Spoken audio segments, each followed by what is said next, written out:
BRICS Sherpas, the South African BRICS Business Council Chairperson, Chairperson of the Energy and Green Economy Working Group, Mr. Brian Damas, Deputy Chairperson of the Energy and Green Economy Working Group, Ms. Mujabeng Mantata, the Energy and Green Economy Working Group across all BRICS nations, with a special welcome to Dr. Do Lerong, who is joining us from China. Esteemed sponsors and partners, industry associations and bodies, entrepreneurs, members of the media, and all our special guests. Ladies and gentlemen, all protocol observed, and good morning. My name is Betha Dlamini. I am the founding president of African Women in Energy and Power and a member of the Energy and Green Economy Working Group. I am delighted, excited, and humbled to be your program director today. Even though we have started slightly late, I will ensure that we catch up with our program so you can still enjoy the rest of the day with other activities. The Energy and Green Economy Working Group is one of 9 working groups of the South African chapter of the BRICS Business Council. Our theme this year is Powering Together, Enabling a Sustainable Future. Allow me to take a moment to recognize our working group, a team of professionals that have worked tirelessly to put this program together and to deliver an integrated, thought-through program. Ms. Wendy Poulton, who is currently facilitating the Energy Masterclass program at Julius Nyerere Auditorium. Ms. Kiran Maharaj, who was responsible for the development and the implementation of this very forum. Ms. Yolanda Mabuto, who is currently facilitating the African Energy Theatre, and Ms. Mita Raboya, who was truly the glue between everything. This was all possible under the leadership of our chairperson, Mr. Brian Damas, and the deputy chair, Ms. Mujabeng Mantata. Raising sponsorship to support the execution of the forum was very challenging under the current geopolitical environment. We're therefore very grateful to have our sponsors that have pledged their support in the form of real resources. Our platinum sponsors, Ndiyiso Consulting Group and the South African National Energy Development Institution. Our silver sponsor, Aqua Power, our bronze sponsor, Actom, our industry association sponsor, the Southern African Asset Management Association, and all the BRICS Business Council sponsors and partners. Let's give them a round of applause. Please welcome Mr. Please welcome Ms. Mujabeng Mantata. She is our Energy and Green Economy Working Group Deputy Chairperson, and she's going to welcome us officially and give us the context of the forum. Ms. Mujabeng, please come through. I feel like love is overrated, oh. Cause tell me why you got me so wasted, so faded,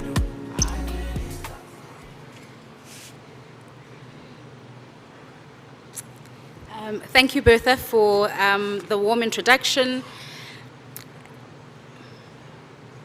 And welcome, ladies and gentlemen, to the Energy Cooperation Forum. The BRICS Council is indeed honored, as well as South Africa, which is chair of this chapter, to host you on this occasion of the 15th BRICS Summit, held here in Johannesburg in the Gauteng province. South Africa became chair of the BRICS on the 1st of January 2023 under the theme of BRICS Africa, Partnership for Mutually Accelerated Growth, sustainable development, as well as inclusive multilateralism. This theme informs the Chair's 5 priorities for 2023, which are developing a partnership towards an equitable, just transition, unlocking opportunities through the Africa Continental Free Trade Area, strengthening post-pandemic socio-economic recovery, as well as attaining the 2030 agenda as it relates to sustainable development. The 4th theme is then strengthening multilateralism, including real reforms of global governance, as well as the participation of women in the peace process. This chairship provides South Africa with a unique and valuable opportunity to advance the economic development needs of its citizens, as well as its economy, as well as the wider African continent. The Energy Cooperation Forum will allow BRICS leaders, energy stakeholders, to share their insights, to influence energy and enabling industrial policy, to showcase pipeline projects within the energy sector, as well as the mobilization of funding towards accelerating the just transition, as well as the green economy, which has key objectives to reduce and lower carbon, ensure resource efficiency, as well as a diverse and circular economy. Later in the forum, there will be engagements, particularly beginning with the ministers' engagements, wherein policy development and funding facilitation will be discussed, particularly as key levers to expediting and alleviating poverty within our countries. Later on, there will be a plenary as well as panel discussions focused around green skills, job creation, societal sustainability, technology advancement, impact investing, as well as promoting the wider green economy. The BBC attaches great significance to the success of the summit and trusts that our joint work will be substantial, fruitful, and beneficial to the development of our economies and our citizens. We thank you. Thank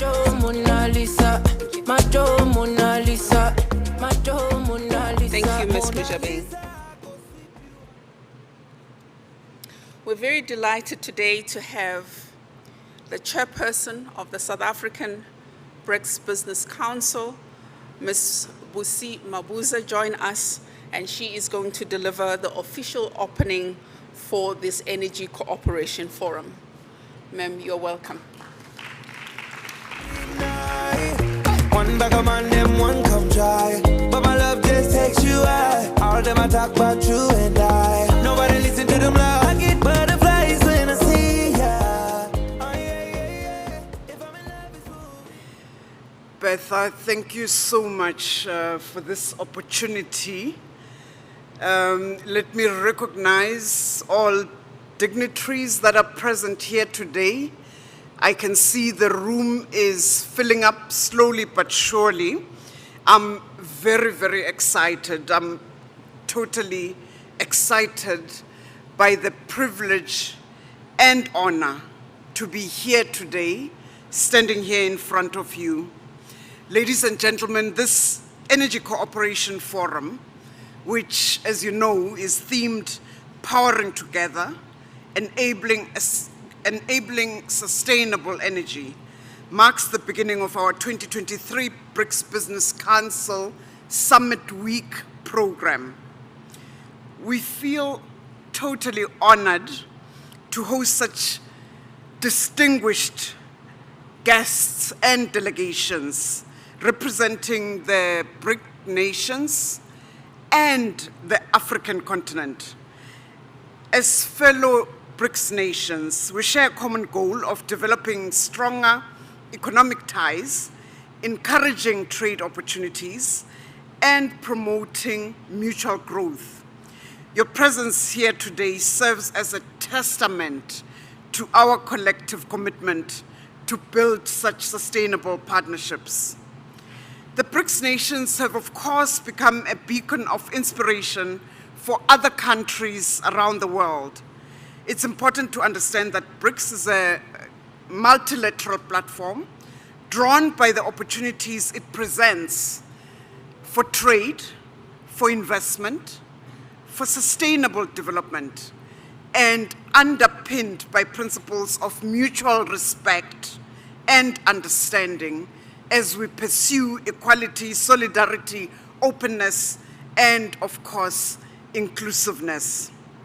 With the expanding influence and growing interest from other countries, BRICS has an opportunity to contribute to the future of global sustainable development.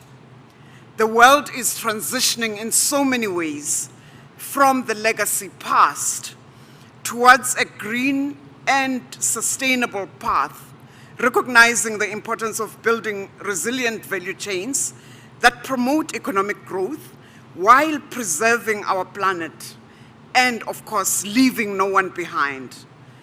Africa, with its fantastic potential and its natural resources, has a critical role to play in this agenda.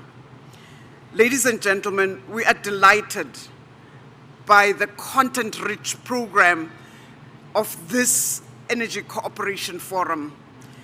And of course, the engagements range from this forum, which will seek to dissect various topics. I can't wait to hear from the panelists as they engage. We have an energy masterclass that is going on in another venue as we speak. And of course, the African Energy Theatre, where we expect ministers, and I must acknowledge all the ministers that have already joined us this morning, from BRICS countries to be in attendance when various projects are showcased. Amongst the numerous outcomes that I expected, I am most excited, Betha, by the outcome, which is to establish the BRICS Africa Center of Excellence in South Africa, with its links to African and BRICS Centers of Excellence. I believe this will be just the start of our role to advocate for evidence-based, data-driven policy recommendations that promote clean, sustainable energy technologies and societal climate change initiatives. As we move forward to accelerate the implementation of the African Continental Free Trade Agreement and exploring numerous ways in which this collaboration can uplift our nations, we need to amplify our collective impact. Energy is rightfully at the heart of our discourse. The abundant renewable energy resources that we have offer promising avenues for sustainable energy generation. Ladies and gentlemen, as I conclude, South Africa, you will know, is affectionately known as Mzansi for many reasons. This is a country that exudes warmth, exudes resilience and optimism. Our nation is alive with possibilities. Our nation, our people, offer not only world-class hospitality, but this country also offers stunning landscapes, and you will witness our commitment to innovation, sustainable industries, as we at the same time continue to create jobs. On behalf of the South African chapter of the BRICS Business Council, we extend our sincere gratitude to all of you for gracing us with your presence. Let us take this opportunity to build lasting partnerships that contribute to the growth of the energy sector of our nations, but most especially of this wonderful continent. We're confident that together we'll continue to enhance economic cooperation, drive sustainable growth, create a sustainable future where everybody feels included. Thank you so much.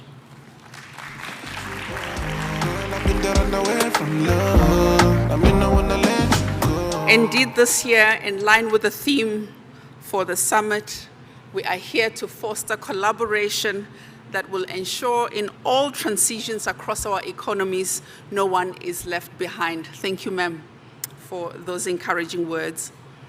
Our next item is an item that we're very excited about, but we have to just apologize for the minister who is running slightly late, the Minister of Mineral Resources and Energy. He will join us, and we will be excited to have a conversation with him around this topic: policy development, funding facilitation as key levers to expedite energy sustainability.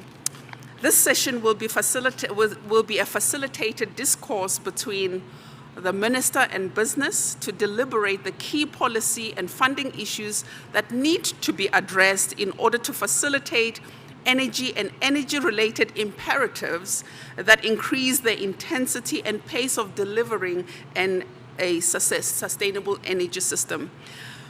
Please welcome the moderator for the session, Ms. Kiran Maharaj, who is the chairman of South African National Energy Association, and she will share with you the structure of this wonderful discussion together with other panelists that she will introduce.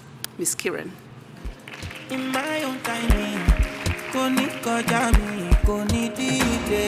many people deny, Oluwa don't go sign, can't believe this my life, everything come align, they look at me so surprised. Good morning, ladies and gentlemen, and all protocol observed. So let me echo the sentiments of the chair as well as Bertha and wish you a very, very warm Mzansi welcome. When I woke up this morning and I turned out of my gate to drive here, I was met with this bright orange sun, a sun that we only see in Africa. And for me, it was a very, very profound moment to see this African sun. And it just reminded me that the conversation we're going to have here today, not only this one, but all of the conversations on the rest of the program, is really about making sure that the sun always shines on Africa, not just from a climate perspective, but on its people, its resources, and all of the opportunities that it has to present to the world. So I think we should be proud as Africans to be here today, to have these conversations and discussions, and to be able to engage in these platforms and learn from the things that we can and look for the things that we can actually do to make this a great continent and to keep it a great continent. So with that, let me say that it can only be a great start to the day when we have so many dignitaries and so many esteemed guests joining us in discussions, and when we can learn from these leaders, we can learn from each other, and we can look at how we can make the most critical decisions to grow economies and to address some of the very stringent challenges that we have in the energy sector. It is my privilege today to facilitate this opening plenary of the 2023 BRICS Energy Cooperation Forum, and as we together power through the first steps in a series of critical discourses to inspire and further enhance creativity, critical thinking, and a call to action to build a sustainable energy future, we welcome all our honorable guests and esteemed participants, not just in this panel, but in attendance here today. So today's discussion will explore the theme of policy development and funding as key levers to expedite energy sustainability. The world is at a point where the impetus to transition energy systems is higher than it's ever been before. While one of the main drivers is climate change and the need to transition to non-fossil fuel powered energy options, the developing world is yet to deal with long-standing challenges around social equity, poverty alleviation, hunger, gender equality, clean water, sanitation, and education before the provision of a sustainable source of energy. Thus, it is essential that the transition is just and it deals not only with the technological transition, but with the socio-economic one as well. Policy serves as a guiding light that illuminates the path towards a sustainable energy landscape and provides the structure and incentives and mandates that drive the transition. A visionary policy framework sets clear targets, benchmarks, and timelines for the energy strategy which balances competing priorities. Regulatory measures enable governments to lay the ground rules that allow business and the private sector to foster innovation and deliver effective outcomes while still investing and managing the positive and negative risks. A strong regulatory environment offers the confidence and stability that investors and business need to commit to infrastructure development. Creating a sustainable energy future requires substantial investment in research, development, deployment, and infrastructure supported by the strategic allocation of funds, along with innovative funding mechanisms which can accelerate progress and overcome financial and implementation barriers. A harmonious interplay of policies and funding mechanisms are two levers which, when working in tandem, create a dynamic environment where innovation flourishes, integration is fostered, sustainability is achieved, and economies prosper. While policy and funding are not the only levers that will expedite the trajectory to sustainable energy systems, their role is pivotal to unfold transactionary strategies and plans in a manner that causes the least disruption and harm to the economy and society. Our decisions today will shape the trajectory of tomorrow. In building on balanced, well-thought-through decisions that ensure optimal outcomes in the short and long term, this discourse between business and government allows the exchange of experiences and challenges, requirements to effect change and alignment, and integration of strategy and actions that support the goals that will lead to a sustainable and growing energy sector. Ladies and gentlemen, I think that's about as much as I can read from my notes, because I've now got to do a little bit of a transition myself and change some of the plans that I had in mind. So Minister Mantashe will be joining us. He's just running a little bit late. I think he's got numerous engagements on his calendar, and just moving in between them means that he won't join us on the time that we planned. So I'm going to start today's conversation with the panel discussion and invite our esteemed panelists to join me on stage so that we can start the conversation.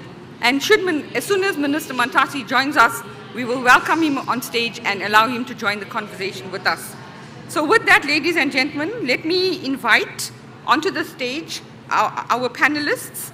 So first and foremost, Ms. Boitumelo Masako, who is the Chief Executive Officer of the Development Bank of South Africa. I think we can give her a round of applause. Make your body come, my body make a cool my tension. I'ma give me enough like Okay, and your body, the next esteemed guest that I would like to call upon the stage is Ms. Priscilla Mabalane, the Executive Vice President of the Energy Business at Sasol. apply for Dubai. Anything you want, girl, I go buy. You dey put me for high tension. This one na my confession. We go do holiday for Mumbai.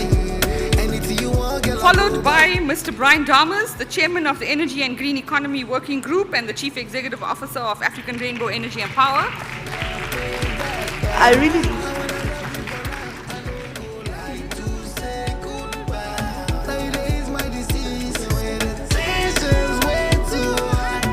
And Mr. James McKay, the Chief Executive Officer of the Energy Council of South Africa.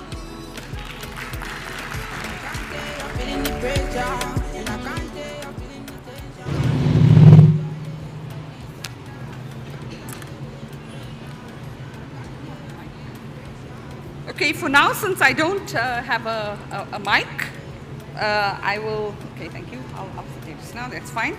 So ladies and gentlemen, let me start with this invigorating conversation, and I know it's going to be, being in the energy sector, I have had exposure to all of these leaders, and I know that they always have a very significant contribution to make to the discourses that we have in the sector, and I have no doubt that today is going to be no different. So in order to start today's conversation, I'm going to hand over to each of the panelists and ask them a question upon which they can perhaps share their reflections. And what I would like them to share with us is something around there is a need to strike a harmonious balance between policy and development, funding facilitation, the broader socio-economic challenges to unfold a sustainable and just energy system. Quick timelines, comprehensive decision-making, and government-to-business collaboration are all imperatives that are at play in the vast challenges and opportunities that need to be exploited. May I invite the panelists to share their reflections on where we need to focus and what needs to be done to expedite the outcomes we seek and to leverage the partnerships that we have in the BRICS Alliance. So with that, let me ask Ms. Mabalane to start. Oh, wow. Thanks. Morning, ladies and gentlemen.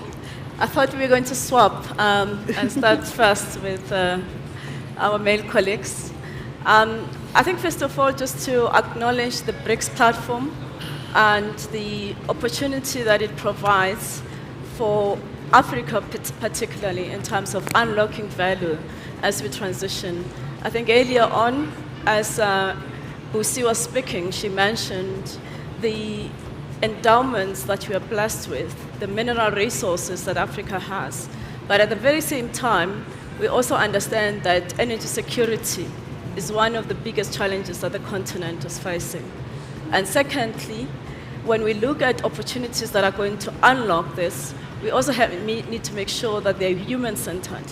What I actually mean is that they take into consideration the social development goals that have been set, and that has to be at the center of the transition. And in that regard, let me mention a few things. I can leave others to my colleagues. When I look specifically in our country, I think it's important that we start liberalizing the energy sector at pace to remove the burden of guarantees, security, and unleash value from the private sector. So that will fast-track the development of infrastructure at scale. So the public-private partnerships are going to be important. The second part of that is around skills development, innovation that you've already mentioned. How do we ensure that we have tangible plans in a master plan that are targeted at developing the future skills that we are looking for? So I'm going to leave it there and allow my colleagues to add further as well. But those for me are the two fundamental enablements that will fast-track unlocking value as we move forward.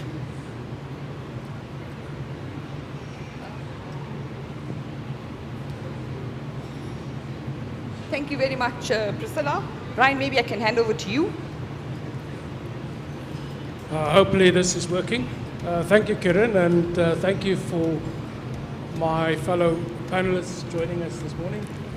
I think from a perspective of the BRICS Business Council, Energy and Green Economy Work Group, our focus has been, for the last 10 years, been on how countries assure energy being the cornerstone of its economies.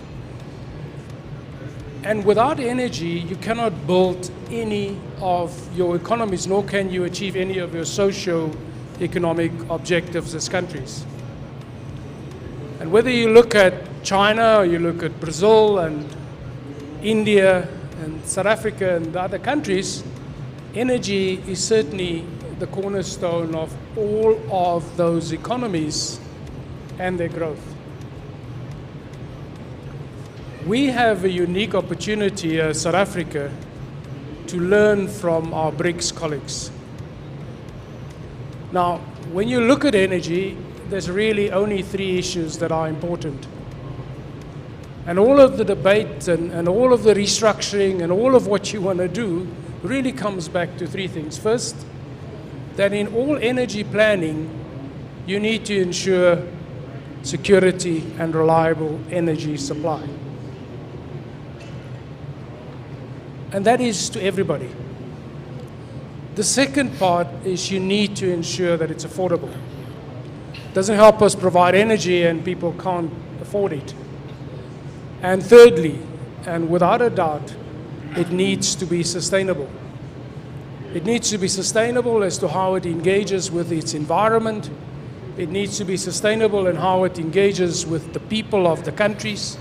It needs to be sustainable in terms of how it protects our diverse ecosystems.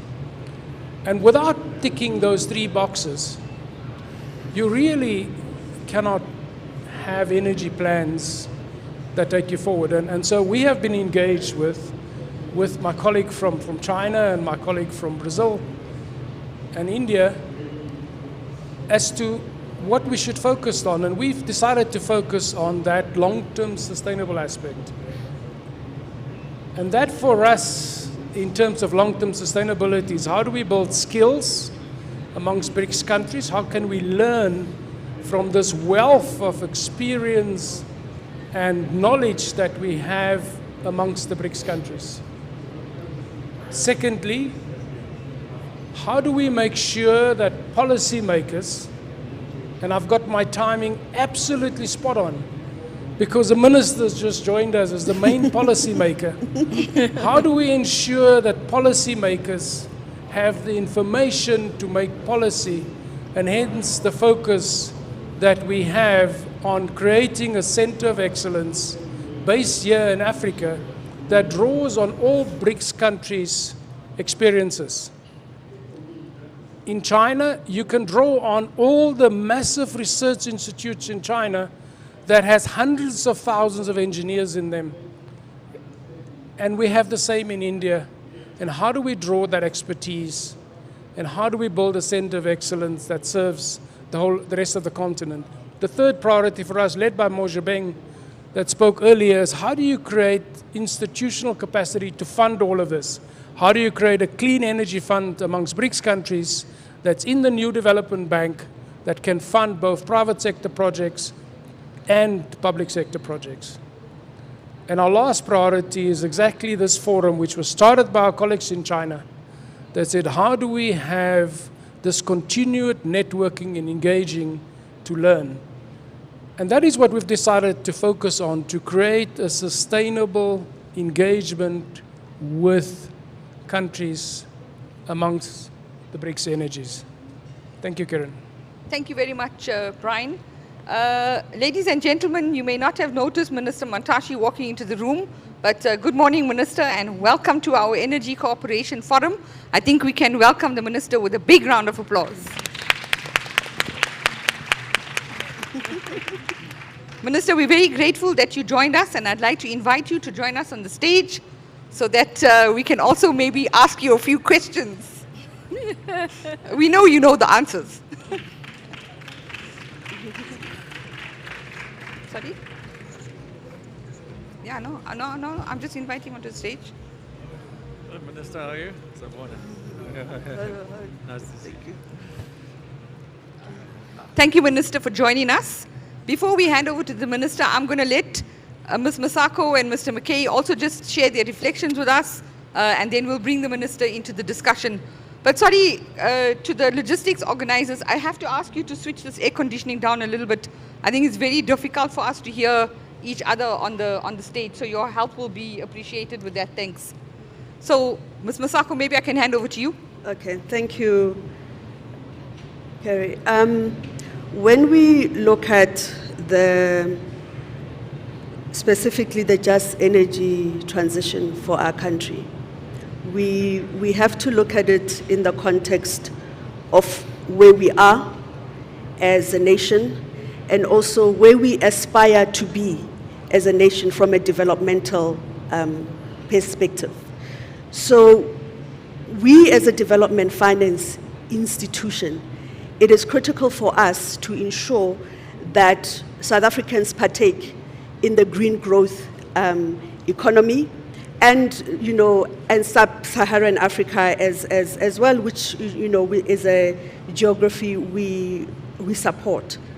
And that talks to the funding mechanisms around supporting renewable energy projects and sustainable technologies. The common instruments we use and incentives, there's subsidies, then there's green bonds, there's sustainable finance, there's PPPs, there's risk mitigation instruments. And it's really about how we package all of us to enable participation by South Africans in this green growth economy. And this will ensure that, there is inclusivity and no one in our country gets left behind. We have seen that work very well with the IPP program. I think one thing that I can really commend our government on is providing the policy certainty when it comes to green investments. We saw with the IPP program. We saw also with the opportunity, of increasing the limit around self-generation, and how that actually, brought about a lot of private sector participation in this. We have to do this in a way that puts less pressure on the fiscus, and that's why the policy uncertainty then drives private sector participation. Secondly, we should not be dictated to by the funding. We need to find an optimal solution that is, that talks to us as a country and our development goals as well. So that is really our focus as a DFI, to then say, how do we enable inclusivity in this growth green economy, and providing the instruments and the finance for that participation. Thank you very much. James, over to you. Thanks, Karen. Hopefully you can hear me over the noise. After all the Mzansi talk, I thought we'd move to Iceland for this discussion. I think that, as the Energy Council, we've always said, and we've tried to focus on being a doing organization. And in the way we frame that, we consistently come back and say energy is a service. It has to service our economy, it has to service our business, and it has to service our people as all South Africans. I think load shedding has been very tough in that regard, that we all feel it as citizens and as people, as businesses, and it's caused a lot of damage to our economy, and especially small businesses. And so it's really created a lot of focus on the energy crisis. But I'm going to borrow from the minister who said recently we're a noisy democracy and we should celebrate that and we should appreciate that. And so I think sometimes we see there's a lot of noise in the system, and we lose sight of maybe some of the things that are working and what we are doing. So certainly from the Energy Council, I think that there is a plan. It's a clear plan. It's a good plan. And it's called the Presidential Energy Action Plan. And it has two fundamental objectives of solve load shedding and fundamentally transform our energy sector. I think the establishment of NECOM, which was actually set up as the Energy Crisis Committee with 10 focused work streams, has really been supported and is doing amazing work in moving against those objectives through the partnership that the President has sort of endorsed, and also supported by the Minister as well as the Electricity Minister, of bringing business and government together to work on these challenges and work against those objectives. So certainly against the first one in terms of solving load shedding, we've just in the recent 2 weeks, we've had 4 technical visits to power stations. I think that Eskom is doing amazing work. We sometimes forget that probably our best technical and engineering skills still reside in Eskom. And we need to get back to be able to acknowledge that, and also acknowledge the good work that Eskom is doing. I think that there's some phenomenal successes they're having, certainly are moving in the right direction, and we do need to recognize that is going to result in real good positive sort of results in terms of solving load shedding. That's going to be in the very short term. We need energy security. As we move medium long term, we know that we have to decarbonize, we have to move towards sustainability. And again, I think across the energy, the work streams in NECOM, if we look at the reform focus and programs, the technical work that's being done there is also phenomenal. I think very often it's not realized how much pre-work has already been done around looking at market creation, sector reform, wheeling, grid expansion, all of these fundamental pieces that we know we have to engage on and is going to be part of our journey. There's a lot of work that's been done. And again, I think that that reform message, and I think, must commend also the Minister and his team that we now do have, the ERA has been through the first reading at Parliament. And really that sponsorship kind of clearly indicates that the government is behind the reform program of how we need to progress our energy sector in order to sort of progress where all of the BRICS economies and a lot of our middle income peers have moved to already in terms of reform. So I do think under the Presidential Energy Action Plan, if we look at the CEO pledge and the way business and government are coming together to work in partnership, it's a fundamental shift in the way we've worked. It's never been an opportunity that we've had in the past, and I think this is really going to be a very positive and good opportunity for us to move in the right direction and help solve load shedding as well as our energy crisis going forward. Thanks, Karen. Thank you very much for that, James. Minister, I want to spend a minute just bringing you up to speed. So we've started this conversation this morning, and what we really want to talk about is policy development and funding facilitation to help us to enable, I think, accelerated action and accelerated delivery out of the energy transition, and to help us to deal with the many, many things, the many challenges that we've got to address to move forward with the transition. Minister, we also reflected a little bit this morning that our challenges, in as much as we've got environmental sustainability challenges, we've got this big focus on social, we've got this big focus on economic development, and I think in Africa specifically, the developing world, not leaving communities behind as we transition. So those are some of the key points that we've covered a little bit so far. I think as you walked into the room, Brian was outlining all of the policy actions that we need to focus on. Ms. Mabalane outlined some of the requirements from a funding perspective, and I think we had Ms. Masako step in and say what the funding institutions are already looking at and where are some of the points that we could look at a little bit further. So with that in mind, Minister, a short summary, perhaps I could hand over to you for your opening remarks and maybe to also just share some of the deliberations you've had with your colleagues during the recent BRICS meetings and what we can basically learn from them and where we are moving together as an alliance. Thank you. Thank you, Program Director, fellow panelists, everybody. My apology for coming late. I'm pulling out of a very intensive political program in Tswana. And when I shared with my colleagues that you are gathering here, they said, no, go there, that's a very important constituency. Go and make your point there. Let me start off by saying, yesterday we had a meeting of energy ministers of BRICS. I took one provision out of that meeting from the Chinese colleagues. And they said, talking about transition, they say, make sure that you strengthen the new to a level of reliability before you dismantle the old. Now, I took that as a very, very important advice that sometimes when we talk, a debate that is polarized, want to rush into what is new and actually collapse with the new having dismantled the old.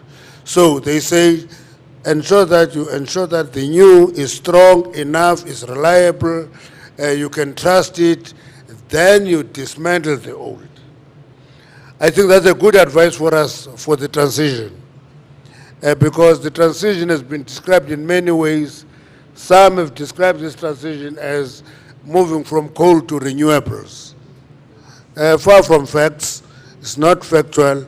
It is movement from high carbon emission to low carbon emission.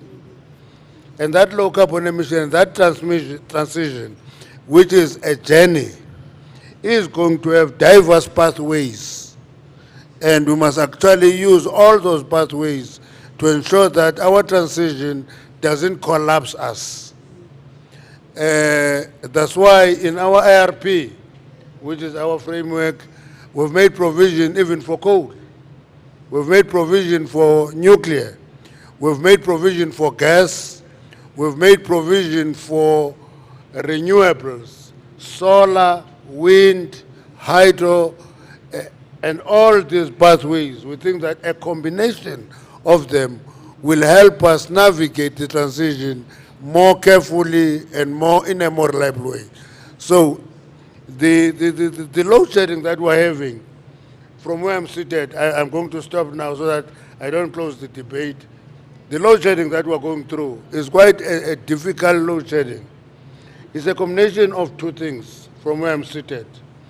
One was the question of making an assumption that we must just quickly move out of coal without ensuring that the new replaces the capacity that was provided by coal. That's why energy availability factor of individual coal power stations collapsed. It collapsed with your living there, Brian. You left it there and then it collapsed. And people think that no, coal is going to disappear and didn't service power stations. And we are having load shedding. I think what is good about Minister Ramokgopa, he's paying attention to the right issues. One of the issues is an energy availability factor, power station by power station. In that way, we're having an outside chance to actually eliminate load shedding. The second one is that which we never talk about because we only see negative, is the fact that actually we are above 90% access, we have more than 90% access to electricity in the country. If you go to certain regions, I was in Krisani last week, to discover that Krisani is actually have universal access to electricity. There are quite a number of regions like that in South Africa. We're heading for universal access. We're slow in developing generation capacity, and we must address that. And that's where we are. But transition is important. We must appreciate that it should be a transition that talks to the just part, which is justice being done, and not just being done, justice seen to be done. Number two, it must talk to people. People are not numbers. It must talk to communities, because communities may be affected negatively by the transition. We must pay attention to that. If we pay attention to those three, we are going to achieve what we want to achieve. My own view is that if you look in our program, we have an accelerated renewable program. It's very accelerated, it's going very fast. We're not slowing down, but we say other pathways must equally contribute to the transmission. Europe, which is not very aggressive on us, move out of coal, don't do all those things. Actually, their order for coal from us has grown eightfold in 2022. That's it. They take our coal, they use it, they say move out of it quickly, but they use it. Number two, if you take Europe, Europe have accepted as EU that nuclear and gas are part of the green transition. Here we say don't touch nuclear, don't touch gas. It's a mistake that we can commit. Thank you very much. Thank you very much, Minister. I think those are... Thank you very much, Minister. Those are some very profound insights. Minister, maybe just a follow-up question to you. I think you've indicated, that we've got a high access to electricity.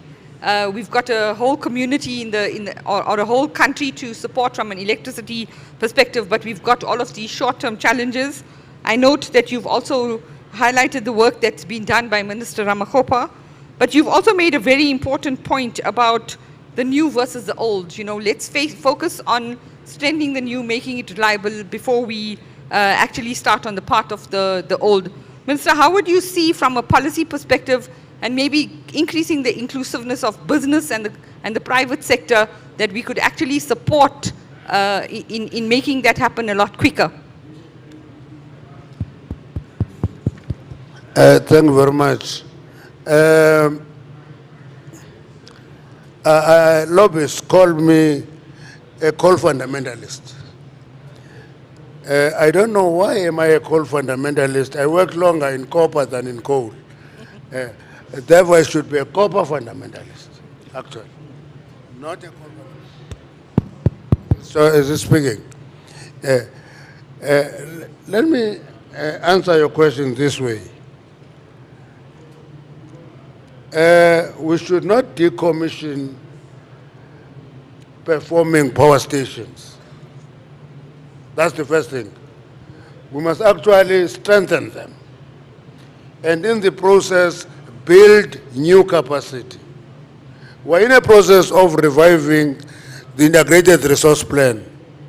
Please comment on it. Next week, we're going to release for comments phase up to 2030. Then we'll have a second phase beyond 2030. Do comment on it, because that IRP must help us develop a journey that we're going to undertake. We're releasing it next week. Please do comment on it. We'll take your comment very serious. That is where the policy direction will come from. Number two, we must, the important I learned yesterday is that we should not rush in dismantling what we're having. You know, Koeberg is the only nuclear power station we have in our fleet. But it's the most efficient power station. It's the most efficient, give us the lowest cost energy, okay, than anybody else, than anything else. And it is important for us to increase nuclear capacity in our economy. The third point that we should focus on is transmission. Transmission lines were developed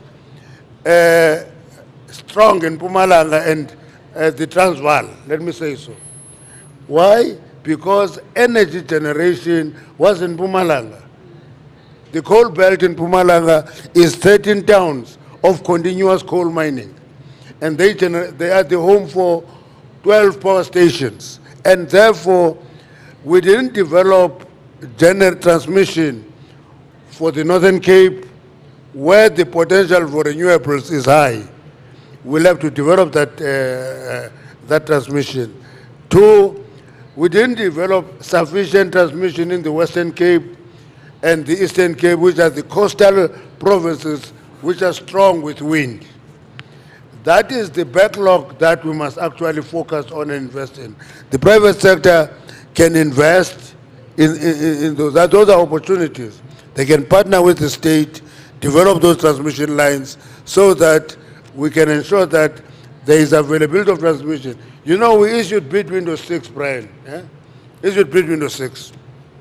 4,200 megawatts.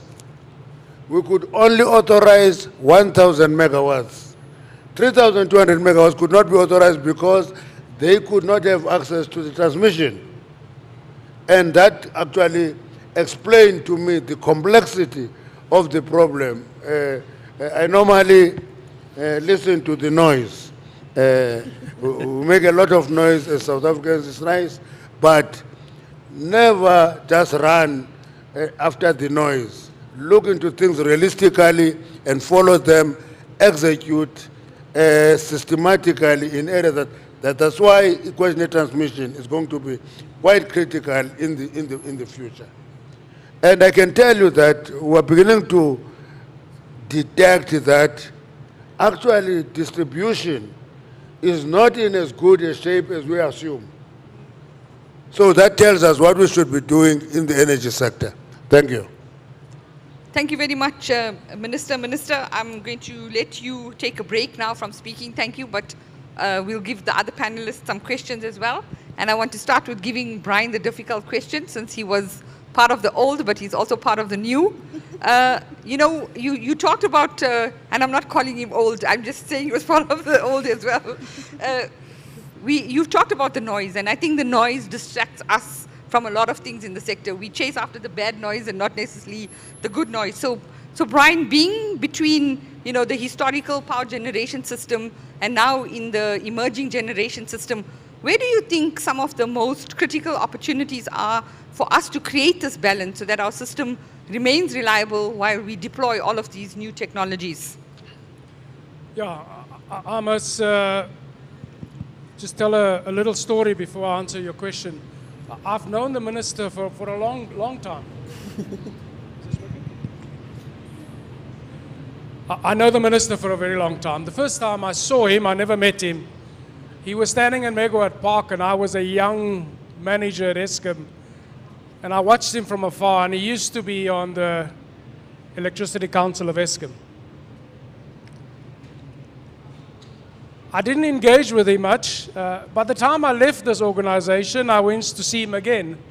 And Eskom just appointed a power station manager, and he said to me, "Do you think it's the right person? Does he know what to look out for at a power station?"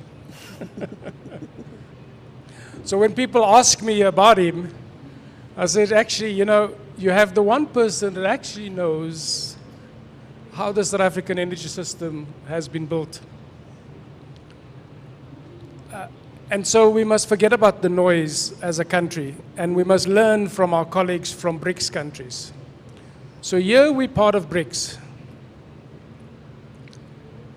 We're part of learning from China that has the largest energy system in the world,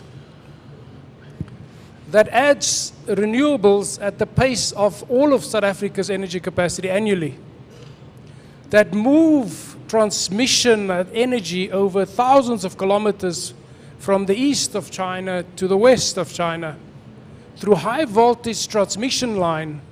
And I see Jacob at the back there, that the transmission of South Africa developed and shared that technology with China.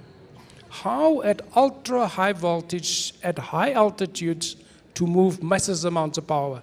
China does that today for the renewables. They do that for Three Gorges. We have Brazil, the largest renewable energy system in the world, driven by hydro capacity, that has the Amazon, that has to deal with off-grid solutions in the Amazon that are renewable. We have those same issues in Africa. We have India that runs energy efficiency programs, that adds renewables, that makes all of this. And so that is the benefit of which we can learn from as South Africa. So what do we have? We have as a country and as a continent unlimited energy resources. But most of our people has got no power. Now, how do we get from that to where energy becomes the cornerstone of our economies, the cornerstone of our socio-economic development? It is by an integration of using our energy sources that we have, that infrastructure we have, that is both the generation we have, the transmission we have, and add the new, where it is the gas resources we have, the unlimited sun, the unlimited wind resources we have. Now, all of that can only be achieved in South Africa or on the African continent by a partnership between government and the private sector. And that partnership can be funded, can be developed if there's absolute policy certainty. And certainly as a private sector player in South Africa today, there's nothing that precludes us in the policy environment today. And this is just a year later from when we started. A year later, we can build as big a power plant for a private sector player as what we like, and all we have to do is register that. And so there's very little policy encumbrance. So when we talk about restructuring and all of this noise, it doesn't deal with energy security, it doesn't deal with affordability, it doesn't deal with sustainability. We need that policy certainty, which I think today that's what we should be focusing on. And so we tend to focus on the noise, we tend to not look at the massive opportunity we have. And that's what we should use, and that's what and you look at companies, and Priscilla will talk about Sasol, how Sasol is transforming massively. You look at the work that the DBSA is doing around the funding for new projects in the private sector and infrastructure funding. We have it all. We just have to focus on the execution thereof. Thank you for that, Brian, and I think you've led nicely and invited Priscilla to make comments as well. So, Priscilla, maybe to hand over to you. You also, in the business sector that you are in, traversing quite significantly between the new and the old, and I think venturing into some very new avenues that you haven't been before. So, maybe your reflections and how you're dealing with the noise as well. I think perhaps it's quite important to be pragmatic. so that we address the noise. And to the Minister's point around energy mix and the sources, which is very important. And you just look at gas, which is one of the abundance of resources that Africa has, whether we look at South Africa, Namibia, Mozambique. But our ability to be able to move at scale, to be able to utilize that in our low carbon solutions as we transition is being delayed. And we get into a stage where at some point it becomes a crisis. So what are those policy collaboration bilaterals? And you look at what China is doing from a gas to power, as Brian said, that we can actually learn from, so that it's not networks and dialogues, it's pragmatic master plans that we develop and accelerate to ensure security of supply. A significant sector like ourselves and others that are hard to abate are dependent on gas. The gas to power is going to be important in terms of the grid stabilization as we move forward, as the Minister said. Then I'm going to move on into fair trade, because it's one of the key elements where collaboration can also play a critical role. We're seeing that as the world starts to decarbonize, measures such as carbon border adjustment mechanisms are going to be quite challenging and inhibiting for our economic growth. South Africa is dependent on export. The carbon intensity of our products is going to have a huge impact on a lot of sectors that are so fundamental to our economy. So then from an energy perspective, from these BRICS partnerships, where do we start looking at opportunities for fair trade, for some of our minerals, our resources, that we can ensure that we continue to develop, but also collaborations around policy advocacy at a global scale to have impact from BRICS, because these are the strongest economies of the future world. So how do we leverage that as fast as possible? And then I'm going to get to the third element around some elements that we don't talk about is areas such as bio, where you look at what Brazil has done, and you start looking at that as a source of energy as we move forward. We have huge unemployment of the youth. Women are not included in the economy. And these are opportunities, the circular economy, the bioeconomy, that we can start tapping into to start unlocking the technologies and the capabilities to address the youth. The other day I went to Orange Farm. There was an exhibition of a summit of innovation in the energy sector. I was impressed with just young, talented individuals and of the youth that are looking and are innovative, but they don't have the economic capabilities and funding to scale up some of the circular economy opportunities that they're driving. So these deliberations must actually have those actions that we can follow through to ensure that we move forward. My last comment would be to the Minister's part that as we transition, decarbonization and and energy security or economic inclusivity are much linked together. And earlier on I spoke about the human-centered approach. If we thus start partnering on the grid and leverage projects that are there to create that, such as the green hydrogen, they open up access to grid at scale with new investments coming in. And how do we then connect that? Minister Mantashe, now and then when I see you and I meet with him, he tells me about this triangle economy. It's actually all smelling fresh air while you're in the dark. So that's sticking in my head.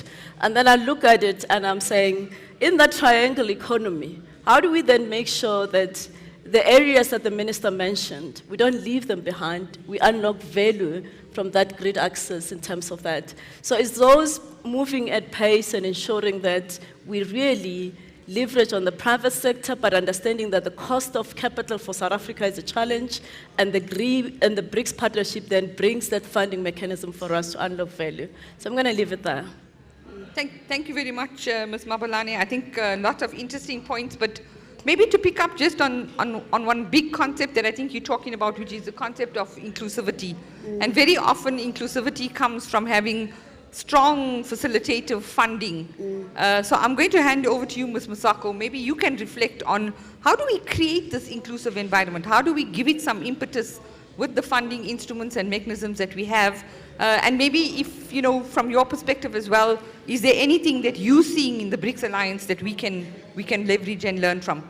No, definitely. I think, the way we're looking at the space we find ourselves in is that we need to make sure that we optimize job creation, local economic and skills development. So in this journey that we were on, there must be minimal disruption, but maximum, benefits in this path that we are on. So the way we are looking at it is there's the now, there's the medium term, and there's a long term. And when we look at now in terms of, solutioning for the current energy crisis, which is what, the minister and the Minister of Electricity, is driving and working on. Strengthening the grid capacity, and I think that is what the minister also touched on, and what Priscilla touched on to then say we actually need to collaborate and actually have a war room around this transmission grid, and then saying how do we come together, and so collaboration is key. I think we need to be better coordinated in terms of finding solutions. There is the medium, there is the opportunities around generation.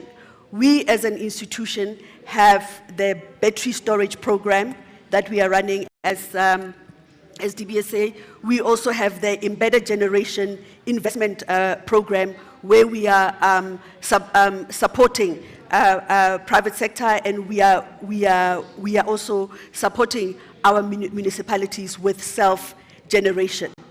Then there's the long term around taking advantage of technologies, building a hydrogen economy there.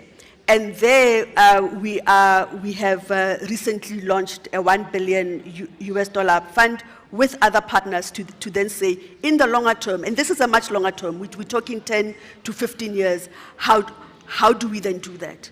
When you have a plan like that, then you know that there is no point where you will be left behind. And it's important that we do not focus on one thing, but actually have this dynamic approach to addressing our energy security as a nation.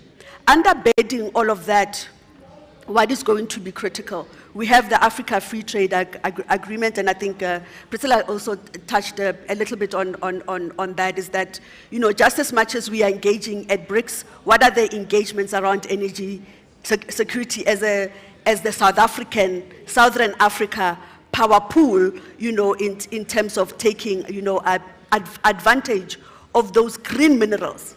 Brian touched on, we have everything.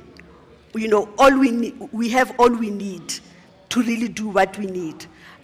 So it is important that, there is that collaboration around how we take advantage of, the green minerals as well.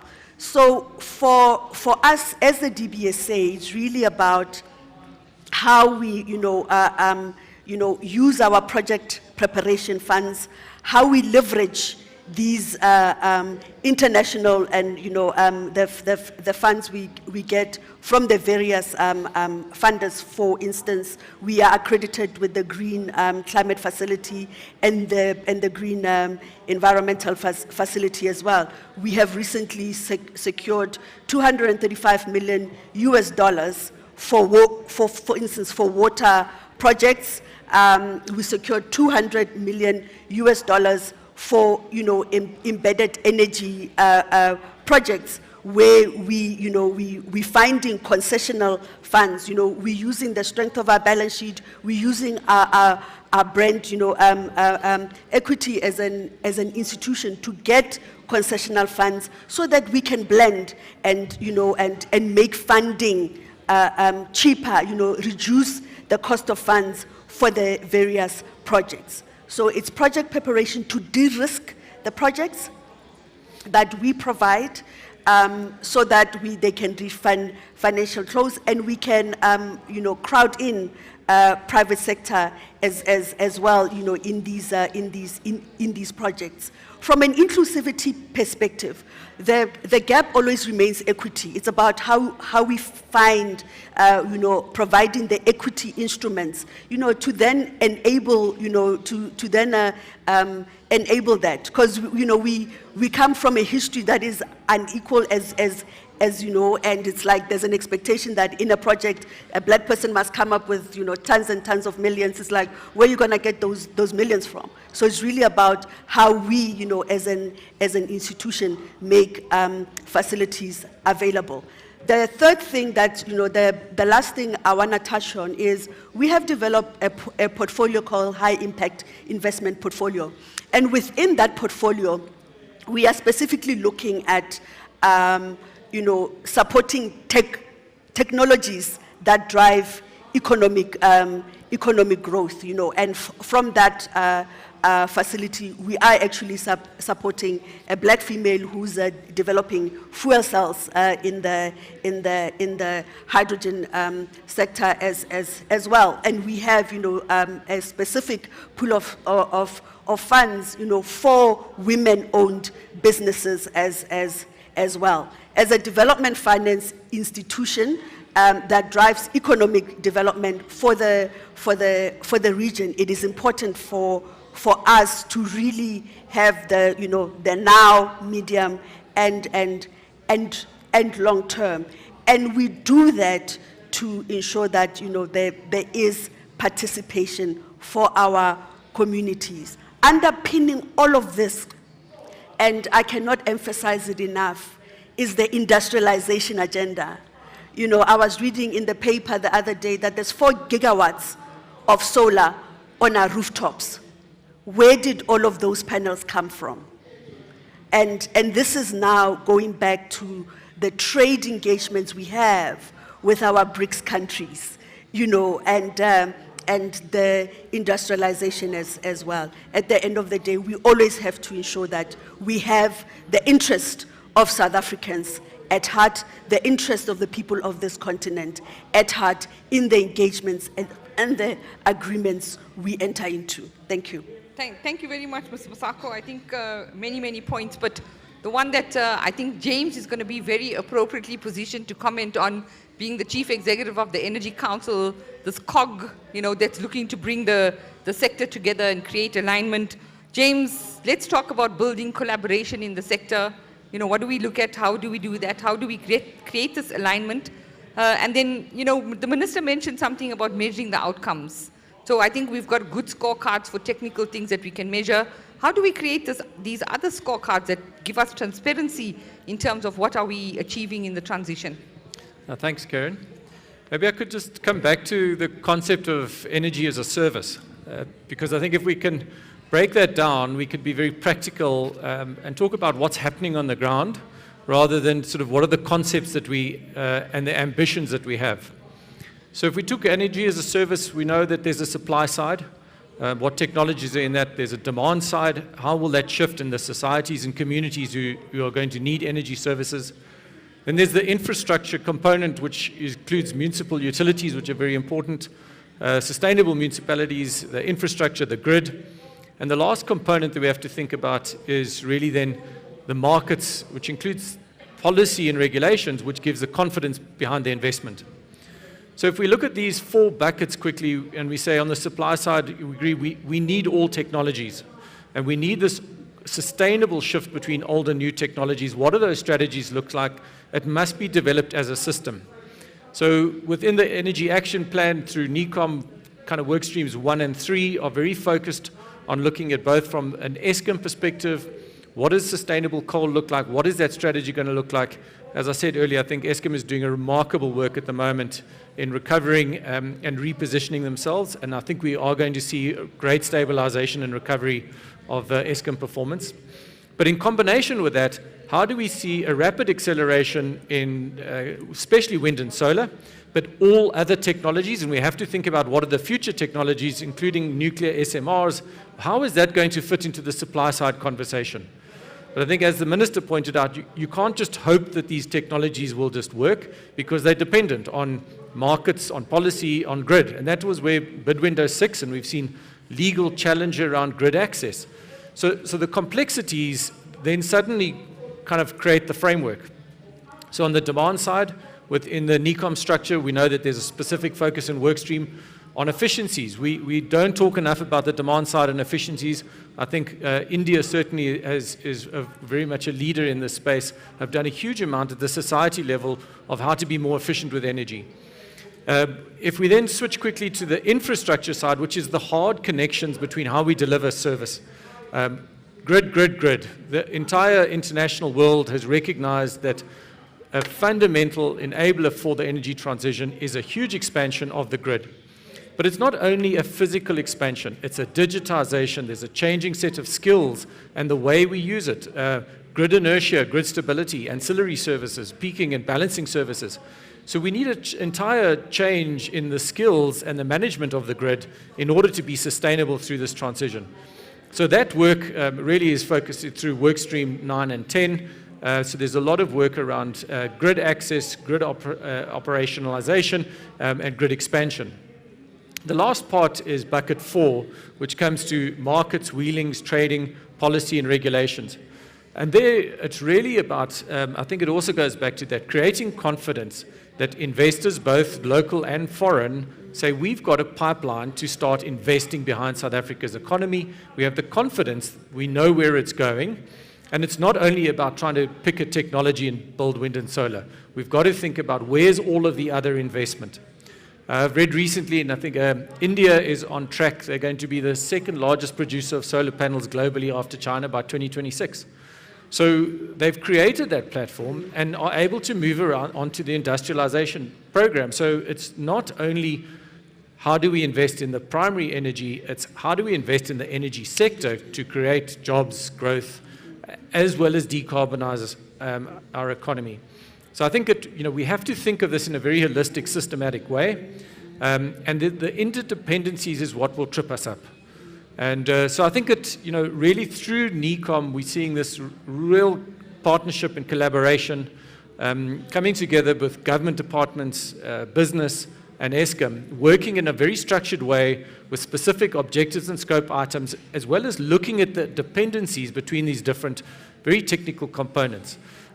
So I think that we're in an amazing space and an amazing opportunity to really accelerate our energy sector and the growth and investment.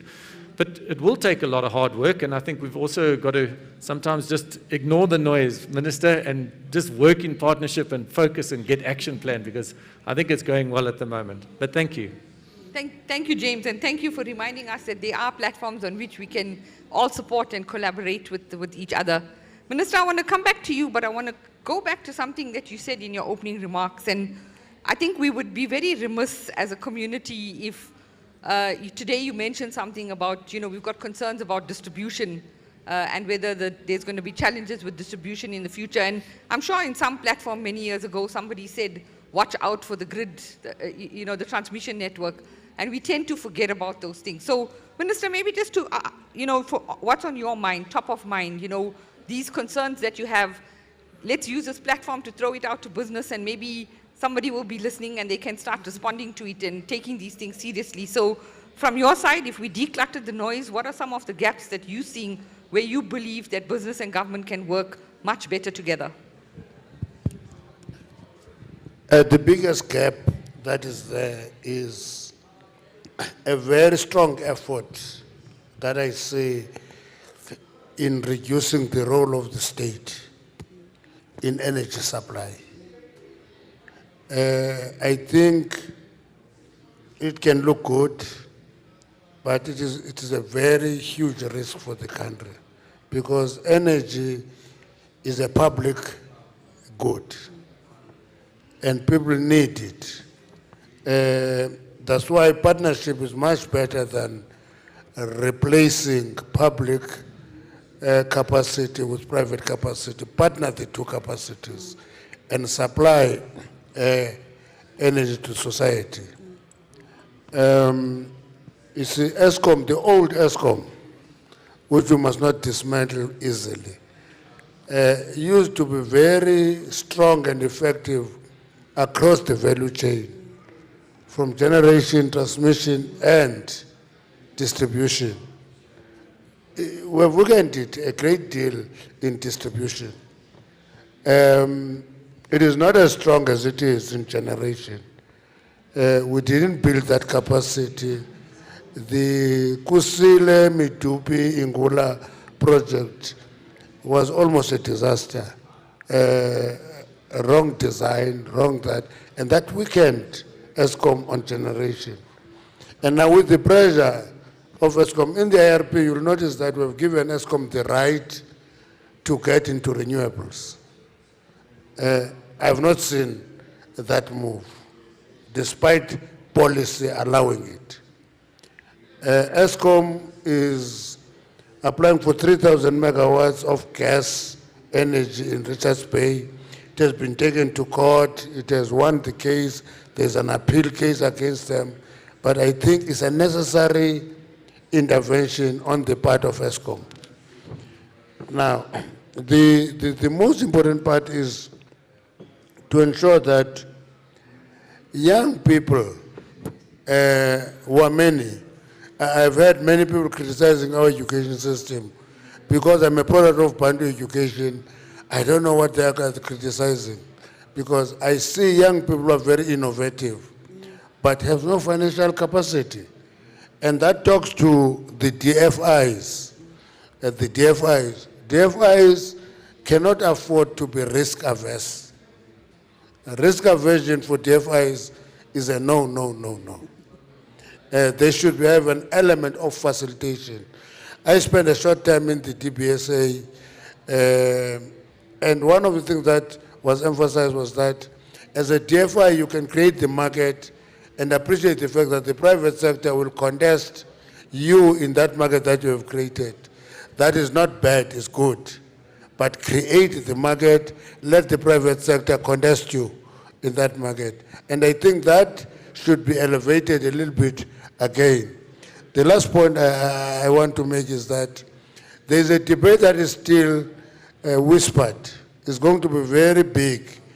Is the role of critical minerals in developing the green economy.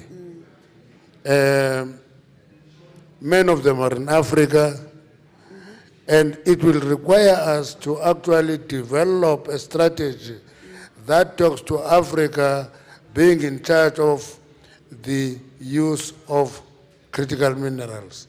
We can't afford to use critical minerals on a pit-to-pot approach. We can't replace wealth in countries of origin with what is called responsible sourcing.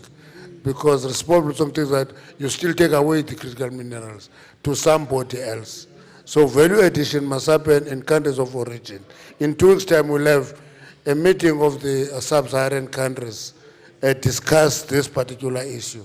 It's going to be important to the future. Europe says there can be no green future without Africa's critical minerals. And what does that mean for us? Does it mean that we'll give them critical minerals, collapse, and remain the poorest? So, to me, those are the gaps that I think we must move quick and close them. Thank you very much. Thank you, Minister.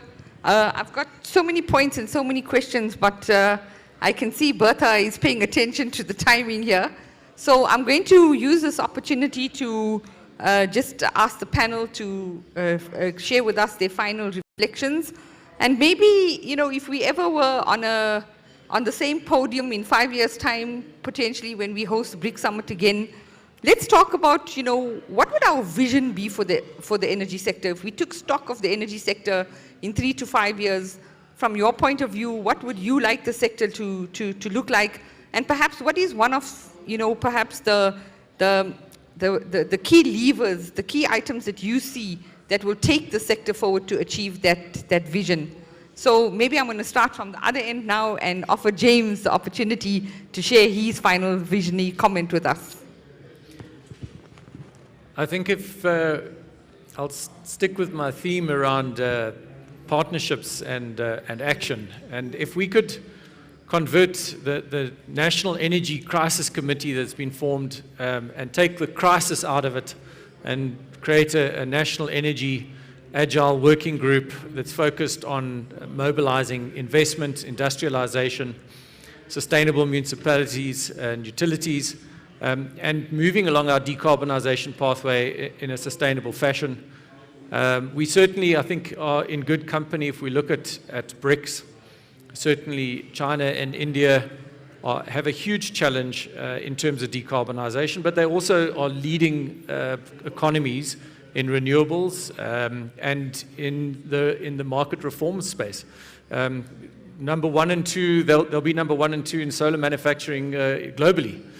So I think there's an amazing balance there and lessons that we can learn. We mustn't reinvent the wheel, but let's stop calling it a crisis. Let's focus on action. We have the opportunity. I think we still have the skills, the structure, and we have an amazing opportunity now to build this partnership and make sure that it's not just a temporary one, but it's actually a lasting one.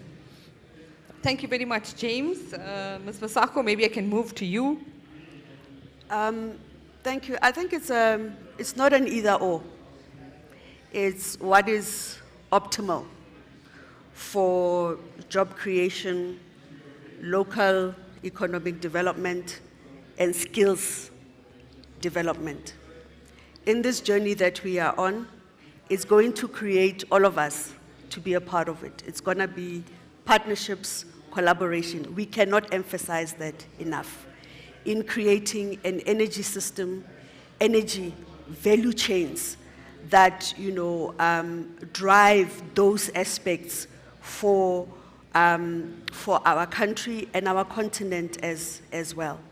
And as a development finance institution, we are here to ensure that we play our role as a market maker in this space, leveraging funding, de-risking and preparing projects, and in creating an enabling environment for inclusivity, participation, regional integration in building Africa's prosperity.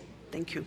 Thank you, Ms. Masako, and I think we note your view of looking at de-risking from a development finance perspective.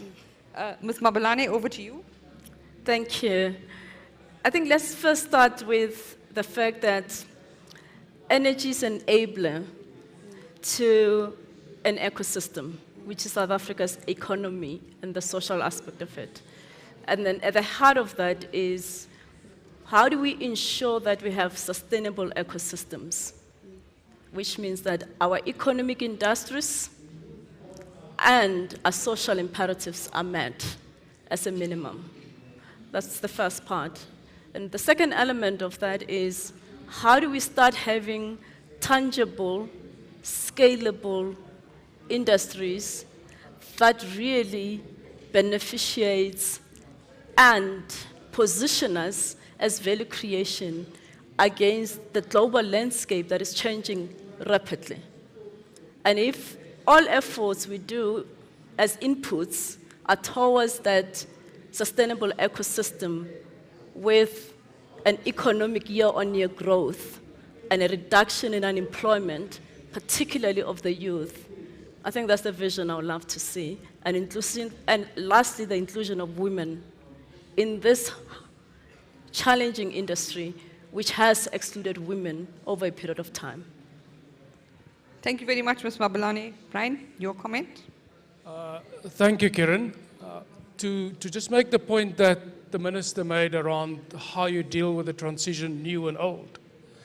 There's a book written, and you're welcome to go read it. It says How the World Really Works. It's written by a guy called Václav Smil. And I got to know about the book from a gentleman in the US that focuses on clean energy.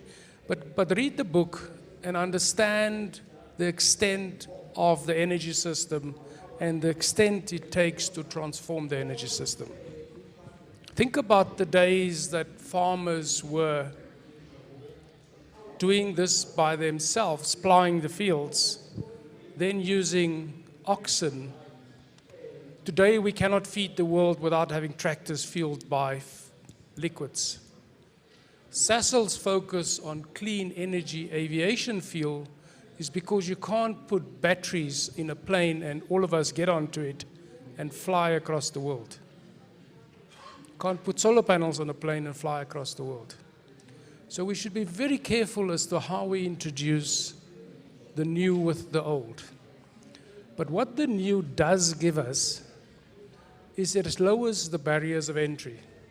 It lowered the barriers of entry for women, for young entrepreneurs, for DFIs to fund technologies that is more affordable. And that is what technology does. But the question is, how do you integrate this? And that's where we can learn from our BRICS countries. China's integration of thousands and thousands of megawatts of renewables into such a big energy system calls for clever grids, bigger grids, technology. And why would we not want to learn from that? Because this country was on the same track of using energy to drive its economy, from using energy to uplift poverty, from using energy to get people power. And if ever you've been to a village and see somebody getting power for the first time, you would understand the powerful purpose of entities such as Eskom. And that's what we have to do. You can never separate energy from government. It's true in France. See what happens if you change the fuel price. See what happens to farmers. It's true in America. It's true in China. It's true throughout the world. It's true in South Africa. And so it is a partnership. But it's a partnership with new opportunities. And Africa has got such a wealth of the ability to use its youth, to integrate its transmission, to use hydro, to use gas, and all of the resources we have unlimited to make that a reality. And we actually have this stuff, whether it's Actum doing transformers, and we have it in South Africa. The problem that we have, quite simply, is that we have this noise and everybody plans and nobody does. And that's what we have to get focusing on. Thank you very much, Brian. Minister, I'm going to allow you to make the closing remark on the panel. Thank you very much. I'm going to be very brief. I think the solution will lie on a strong partnership between the private sector and government. That's a winning formula. Any attempt to break the two will lead to a disaster. Number two, it is ability to learn all the time. I raised an issue with developed economies, Brian. I said to them, you are encouraging us to take a particular route, but you don't allow us access to mistakes that we have committed. And I said to the UK, you are not talking to us about Norfolk. And what is that disaster all about? Can we learn any lessons from it? And I gave them a list of those. And I think our researchers must be on the alert and do research, study where there has been mistakes, so that we don't commit the same mistakes. Thank you. Thank you very much to my esteemed panel, Minister Mantashe, Ms. Masako, Ms. Mabelane, Mr. Damas, and Mr. McKay. I think we've heard it, ladies and gentlemen, lots of key words: innovation, inclusion, collaboration, strengthen the new before you focus on decommissioning the old. We've talked about inclusivity of youth, empowerment of women, de-risking financial instruments. So we've heard a lot today, and I trust that it's inspired you to think about your own call to action. I trust that it's motivated you to engage a lot more in today's discussion across the different panels. And I hope you're going to leave here today much more enlightened and fulfilled. And I think just a final reminder, remember, declutter the noise. Thank you very much, and thank you to my esteemed panel.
Gentlemen, we're going to move to our next item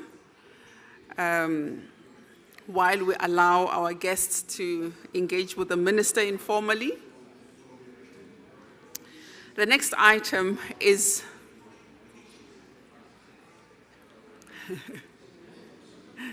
thank you, Minister. Huawei, a global technological leader, stands prominently as a key sponsor of the BRICS Business Council in South Africa this year. Renowned for its innovative prowess and groundbreaking contributions across the digital landscape, Huawei's strategic partnership with BRICS Business Council underscores their commitment to fostering collaborative growth and technological advancement within the South African context and across the continent. Please welcome Mr. Victor Coiler, who is the Vice President of Huawei Sub-Saharan Africa Digital Power Smart PV, to deliver a keynote address. Welcome.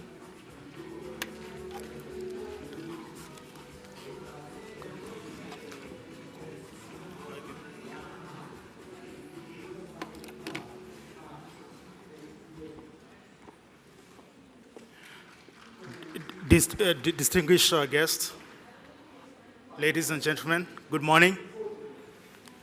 My name is Victor Koyer. I represent Huawei. I'm the Vice President of Huawei. From the previous panel, we've had a lot regarding collaboration. We've had a lot about partnership. We've also had a lot about inclusivity on the energy mix. So I have a short presentation to give you much more insights in regards to the entire space that we have in Africa. So the title of my presentation is more or less dealing with the industries, organizations, transformation from the energy consumers to energy producers. So majority from the previous panelists, they've already mentioned about the entire energy mix in terms of what the global is perceived to be looking at. So according to IRENA, which is a policy maker, they're suggesting that by the year 2050, we're going to have a lot in terms of the renewable energy. So at the moment, in terms of the renewable energy, we have at least 30% on energy mix, that is wind and solar. But it's perceived in 2050, there'll be a lot of renewable uptick. And of course, we've already seen a lot which is now currently in South Africa. So this is a huge change in this respect. So in terms of this support of renewable energy, so there's three strategies or three drives that are accelerating the global demand of energy globally. So we know that there's issues about carbon neutrality. So each particular countries, they all have specific mandates that they need to go towards carbon neutrality based on the COP28 pact. And also, what we are also currently seeing is that there's a lot of energy sovereignty in terms of energy security as a key measure in terms of getting the demand of energy. Also, what we are also currently seeing is that most of the business are keen on how to bring in value addition in terms of coming up with solutions, which is specifically looking at decarbonization, how to ensure that they have optimal solutions that will drive in a lot of change. So on the screen, you're seeing there's a huge drive in terms of PV adaptation globally. As you can see, in 2022, there was a huge jump in terms of the adaptation of PV.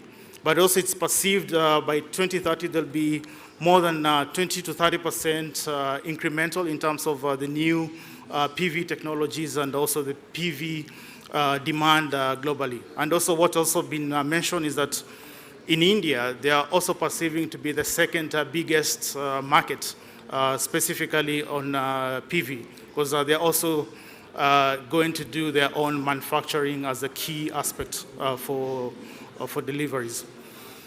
Also, what we are currently seeing, there's a new demand in terms of energy storage. So energy storage is also a very critical thing. So energy storage will essentially support the grid in terms of the peak shaving.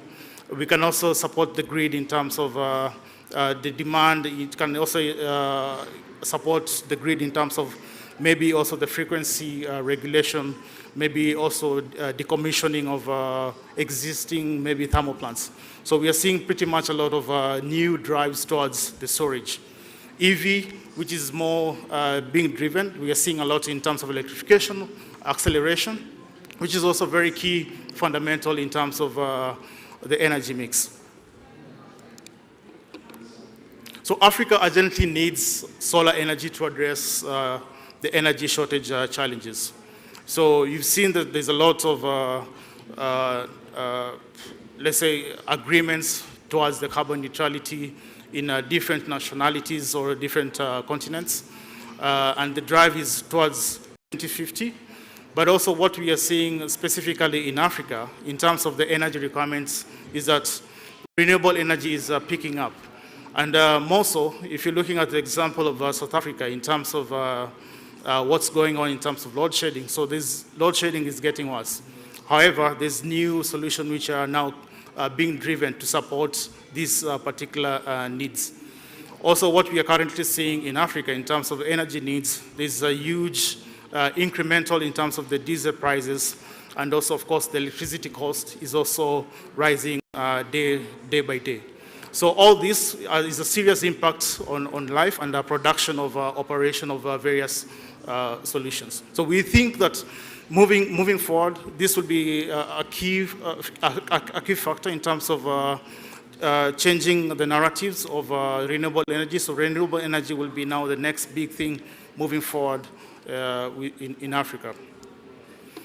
So energy consumers to energy producers. So these are the various attributes or various companies or solutions that are being driven. So we are seeing a lot of tower cos which are coming up with their own solution in terms of energy. You're seeing a lot of factories trying to come up with solutions that will support their energy requirements. We are seeing office park, mining, they're more relying on how they can come up with their own solution that will support their energy needs and demands. We are seeing institutions such as bank, they're also addressing these needs, maybe in terms of decarbonization. We are seeing gas stations, they are coming up with various strategical move in terms of setting up solution specifically for renewables. So all these are some of the key things that we are seeing in terms of consumers. These are the consumers that we have that are taking more of the renewable energy. And so we are now changing the narrative by saying that energy consumers will go and become energy producers in the near future. So to make the change in terms of renewable energy, we need quality. So quality should be a common concern for the entire industry. So there's different types of quality that we currently see. So number one will be the product quality. So there'll be a lot of new solutions which will be specifically looking at the performance. They'll be also looking on how they can achieve better availability, better support in terms of the grid. We are seeing a lot of new solutions in terms of addressing the need of reliability. We are seeing new solutions which are now pretty much focusing on how they can support different safety features on different scenarios that we have within the renewable aspects. Also, what we are currently seeing in terms of deliverables, in terms of quality, we are seeing pretty much a lot of countries, like if I can mention, like in China, there's a standardization in terms of installation. So there's specific requirements in terms of certification that they are more or less looking at. And also there's a now introduction of safety precautions, especially if now we are addressing the needs of renewables, specifically on residential aspect. Also what we are also keenly seeing is that there's also issues in terms of service quality. So most of the manufacturers are now looking on how they can increase the capability by providing suitable warranties, which will support the drive of this particular renewable energy. We are seeing manufacturers also supporting the service level agreement in terms of how to support, maybe as an example, maybe energy storage solution, maybe that they need to provide or support the different argumentation solution that they have. Then there's also the need of customer satisfaction, which is also pretty much a key fundamental thing for us to look at. Well, I can mention some of the few safety factors that we've seen in the markets that is pretty much on the safety issues. So we have seen a lot of issues. We've also seen in South Africa there's issues in terms of inverter fault, and they might possibly bring or bring issues in terms of fire on the solar panels. There might be issues in terms of terminal fault on maybe the inverter solutions that are pretty much provided in the market. So the other aspect that we are currently seeing specifically globally is that there's a new technology, there's a new need in terms of energy storage. So energy storage is also becoming a very critical thing in terms of deployment. But what we've observed in some countries that there's a lot of issues in terms of energy storage whereby there's fire. And also what we are currently seeing, there's issues in terms of insulation fault that might be driven towards that. We are currently notably seeing that there's quite a lot in terms of new initiatives that are being driven by different countries. So like for instance, if you're looking at the roof safety, which is also very critical, is that they are coming up with different specific requirements when you are doing installations for solar, maybe for the residential or maybe commercial aspect or utility aspect. So there's different aspects in terms of roof safety that is being driven in different countries. There are also issues associated with the solar plant safety. So we are seeing countries such as America, they are pretty much focused on how they can drive in issues in terms of standardization on safety concerns of how the performance of the plant needs to be working. So this is some of the ideas that we currently seeing, and we're also pushing and also helping some of the countries within Africa to come up with such standardization information so that they can easily drive in the demand of renewable energy. What's currently we also observing in terms of the penetration. So we are seeing renewable energy penetration. It brings power system stability challenges. So renewable energy, wind, solar is an intermittent power. So what we're currently seeing as an example, if you look at UK in 2019, they had a little bit of issues in terms of, we can call it blackout, and this blackout was attributed due to issues on the wind turbines. So we are seeing such issues that, like now in South Africa, where we are currently having load shedding issues, which is pretty much scheduled. And other parts of Africa, the disco or the generating company, they have issues associated with different aspects of the grid. In Australia, there's also blackout issue that has been attributed. So there's a different adaptation and challenges that are also being brought about by renewable energy. But we do think that moving forward, there'll be new technologies that will support such need. And that need could be essentially more or less targeting these issues in terms of challenges. Like soon you'll be seeing quite a lot of companies coming up with a solution more on a grid forming aspect. We'll be seeing a lot of companies more traditionally looking at how they can support the grid by also coming up with a solution which can have black start aspect for the renewable grid. So these are some of the challenges that we currently have within the industry, and we as a company, we are also supporting it in terms of driving the change. So as I finish up, I'll urge everyone, it's an initiative of everyone to hold each other in terms of collaboration, partnership. So what I can say is that together, all of us, we can be energy consumers and we can transit to energy producers with a high quality benchmark. And such high quality benchmark needs high quality solutions, need active safety solutions that will support the grid, need grid-friendly solutions that will also support the grid.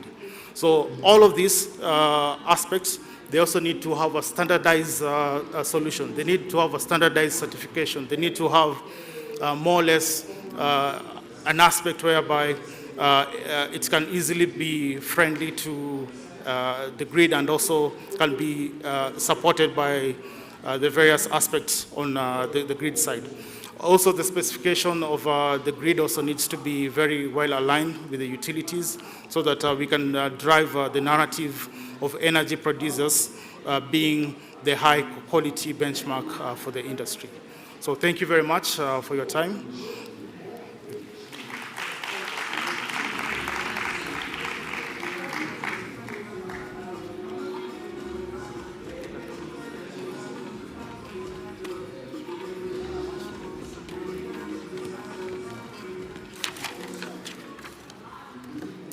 Supporting our previous speakers and panelists, value chains are opening up, opportunities for partnerships are opening up as we explore how we transition to a clean, sustainable energy system and ecosystem that addresses the socio-economic development needs of each domestic market.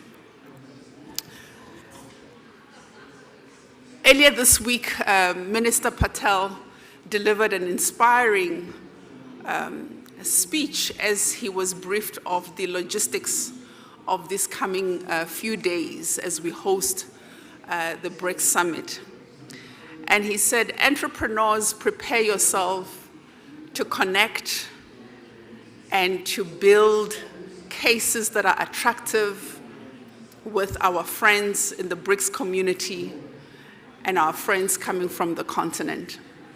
And so as people move in and out of the auditorium, do not be discouraged. They're actually acting on that call, that part of listening to our key speakers is connecting and connecting some more. In an era defined by rapid global transformations, the imperative to address both energy security and poverty eradication has never been more pronounced. As developing nations grapple with the dual challenge of uplifting marginalized populations and ensuring sustainable energy access, energy transition emerges as a powerful lever for change. Against this backdrop, the envisioned strategic partnerships between BRICS countries and the continent holds a remarkable potential. By harnessing the collective strengths of these diverse regions, this collaboration can not only drive the transitions towards cleaner, more inclusive energy systems, but also pave the way for socio-economic upliftment, transforming lives, and creating pathways out of poverty. This visionary alliance seeks to bridge continents, unite developmental aspirations, and lay the foundation for a future where energy acts as a catalyst for prosperity across societies and nations. Please welcome Dr. Crispian Olver. He's the Executive Director for the Presidential Climate Commission. He's going to moderate a panel under this topic, the energy transition as a lever to alleviate poverty in developing countries. He's going to be joined on stage by the following esteemed panelists: Dr. Do Lirong, who is the head of the Energy and Green Economy Working Group of BRICS Business Council China chapter and a president and executive director of the Research Institute of Petroleum Exploration and Development of CNPC. Dr. Titus Mate, who is the CEO of Sanedi. Mr. Alex Mabunda, who is the Group CEO of Ndiso Consulting Group. Ms. Hilary Campbell, Expert Advisor, Energy Transition Policy and Decarbonization Strategy, Africa and the Global Market. And Ms. Trifosa Ramano, who is the founder and director of Mahamake Limited. I will hand over to Dr. Crispian to facilitate this discussion. Thank you. Beautiful introduction. You've set us up. Very good morning, ladies and gentlemen. It's a real pleasure to be with you on this platform. And I think we've got a fascinating panel who are going to take us through the next hour of discussion. And we were beautifully set up this morning by, our previous speakers and panelists. And I was quite struck by, the message that we heard from them. We are engaged in a epochal global energy transition. As the minister said, that is a transition from high emissions to low emissions.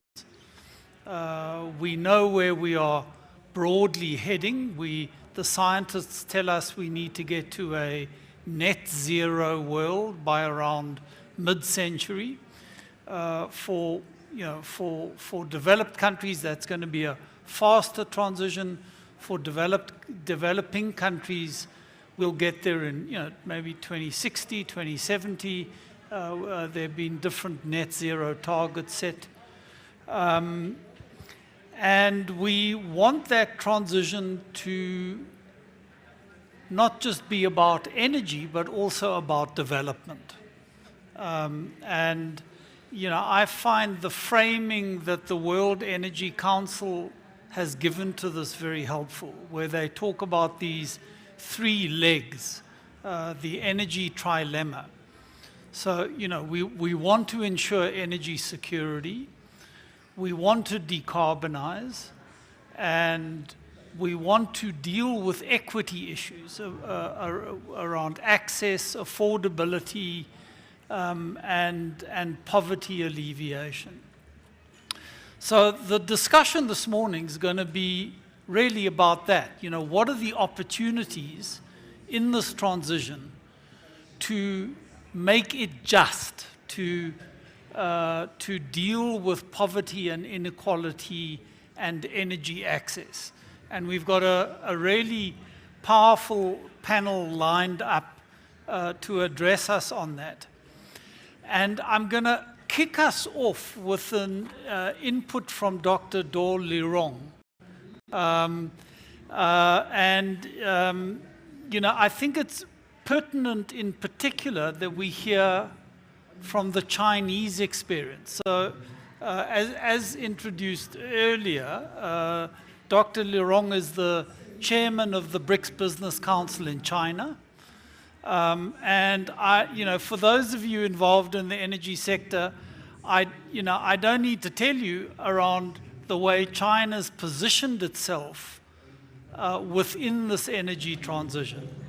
And it's amazing, 80% of the world's PV manufacturing capacity, 75% of the world's battery manufacturing capacity, 65% of the wind manufacturing capacity. For extraction, they control 70% of the world's graphite, the rare earths. They process not only 100% of graphite, but 75% of cobalt, 40% of copper, 20% of nickel. So, you know, they have secured all the way along the value chain of this new energy economy. So Dr. Do is going to talk to us in Chinese, and we're going to have a translator who... Are you sure you want to sit down there? Yes, sure. You're okay? I'm okay sitting here. Okay, perfect. Thank you. So I'm going to hand over to you, Dr. Do, to just give us a short input.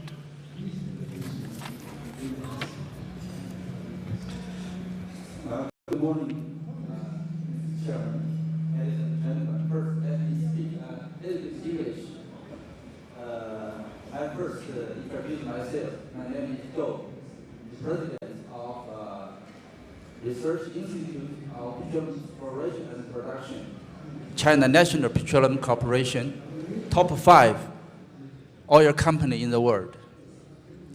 Actually, I'm half African, because I worked in Africa more than 10 years, in Sudan, South Sudan, and Chad. But in order to make me better understood by you, my friends, so I speak Chinese, and let my colleagues, Madam Wu, to translate for me, okay? Thank you. It'll be an honor. 这个首先呢，非常高兴参加这个会，感谢Brian先生这个邀请参加今天的这个开会。First of all, it's a pleasure for me to be here, and our thanks go to Mr. James Wen for making it happen. 代表这个中方能源组祝贺今天的这个能源合作论坛顺利开会。And on behalf of our China chapter, I'd I'd like to congratulations to the opening of the BBC Energy Cooperation Forum. 今天的这个讨论的题目论坛的题目是一个很大的题目，也是个很热门的题目。Today the topic is huge and hot. 所以呢，我很高兴和大家分享一些中国能源企业在脱贫方面的一些经验和案例。And I'm willing to share with you these cases and experience of China in this regard of energy transition in poverty alleviation. 2021年的7月1号，中国国家主席习近平向世界宣布，中国实现了由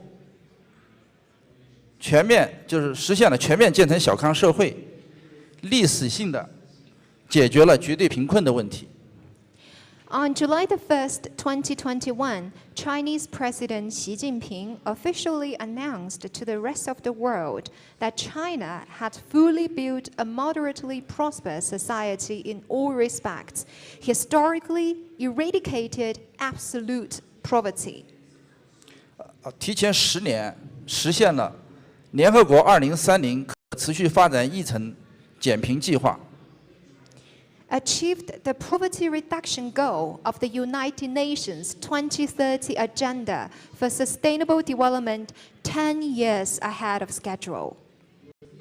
联合国秘书长古特雷斯先生致函中国政府，称赞这一重大成就为实现2030年可持续发展议程所描绘的更加美好和繁荣的世界做出了重要贡献。中国取得的非凡成就，为整个国际社会带来了希望，提供了激励。UN Secretary General Guterres wrote a letter to the Chinese central government praising such a contribution for a better and a prosperous world depicted in the 2030 Agenda for Sustainable Development as China's extraordinary achievement has brought hope and inspirations to the whole international community. 消除贫困是全球可持续发展的重要议题。中国能源企业积极响应国家乡村振兴战略及联合国倡议，充分利用自身的业务优势，结合受源地区资源特点，在中国西部沙漠、戈壁、荒漠等贫困攻坚主战场，参与建设大型风光电、光伏项目，在人口密集、能源需求量大的中国东部，加快发展分布式光伏和风电技术，提升贫困地区经济自身的造血能力。 Poverty eradication is essential for global sustainable development. Chinese energy companies have actively responded to the country's rural revitalization strategy and the goals of the 2030 Agenda by fully leveraging business strength, combined with the features of resources in the recipient areas. Those companies have participated in the construction of large-scale wind power and PV bases in Western Desert, Gobi, and other areas for poverty alleviation. They have made efforts in accelerating the development of distributed PV and wind power technologies in the densely populated and energy-demanding eastern region, enhancing the self-development capacity of the poverty-stricken areas and promoting effective links between energy transition and poverty alleviation. 我们实现了能源转型与脱贫攻坚的有效衔接。 So that means we have effectively links the energy transition to poverty alleviation. 仅2012年到2020年这个8年期间，贫困地区重大能源项目累计投资超过2.7万亿元，其中西部贫困地区输电通道累计投资3362亿元，外输电直接收益就超过8600亿元。 During the 8 years from 2012 to 2020, the total investment in major energy projects in poverty-stricken areas exceeded 0.42 trillion US dollars, of which 51.7 billion were invested in power transmission channels, creating over 132.3 billion US dollars as direct income from external power transmission. 这个刚才部长提到了，这个南非一个地区发的电只有1/3当地消耗，2/3这个全浪费掉了。这里呢，我想说，中国前总理朱镕基曾经说过一句话：要想富，先修路。那么现在的电力呢，是要想富，先修输电线路。 And as the South African minister, our Mr. Minister mentioned, in some part of South Africa, only 1/3 of the electricity was properly used locally, meaning that the other 2/3 were pitifully wasted. And I'd like to quote it. Our former Prime Minister, Mr. Zhu Rongji of China, once mentioned, "Roads lead to riches." So I'd like to quote it and change it a little bit. That is that electricity transmissions lead to riches. 确保人人都能够获得负担得起的清洁能源服务，既是全球可持续发展的重要目标，也是中国能源企业责无旁贷的奋斗目标。 Ensuring universal access to affordable clean energy service is not only an important goal of global sustainable development, but also an unshakable role for Chinese energy companies. 一方面要改善贫困地区居民生产和生活用能条件，促进贫困地区产业发展，用上可靠的清洁的能源，过上更好的生活，增强自主发展能力。 On one hand, it's necessary to improve energy for residents in poverty-stricken areas in both production and daily life, promoting industrial development in those areas so that people there will have access to reliable and clean energy for a better life and enhance the driving force of independent development. 另一方面，要推动贫困地区能源资源有效开发利用，带动贫困地区经济发展。 给贫困群众带来更多、更长效的收益。On the other hand, we need to promote the effective development and utilization of energy resources in impoverished areas, driving economic development and bringing more long-term benefits to the people.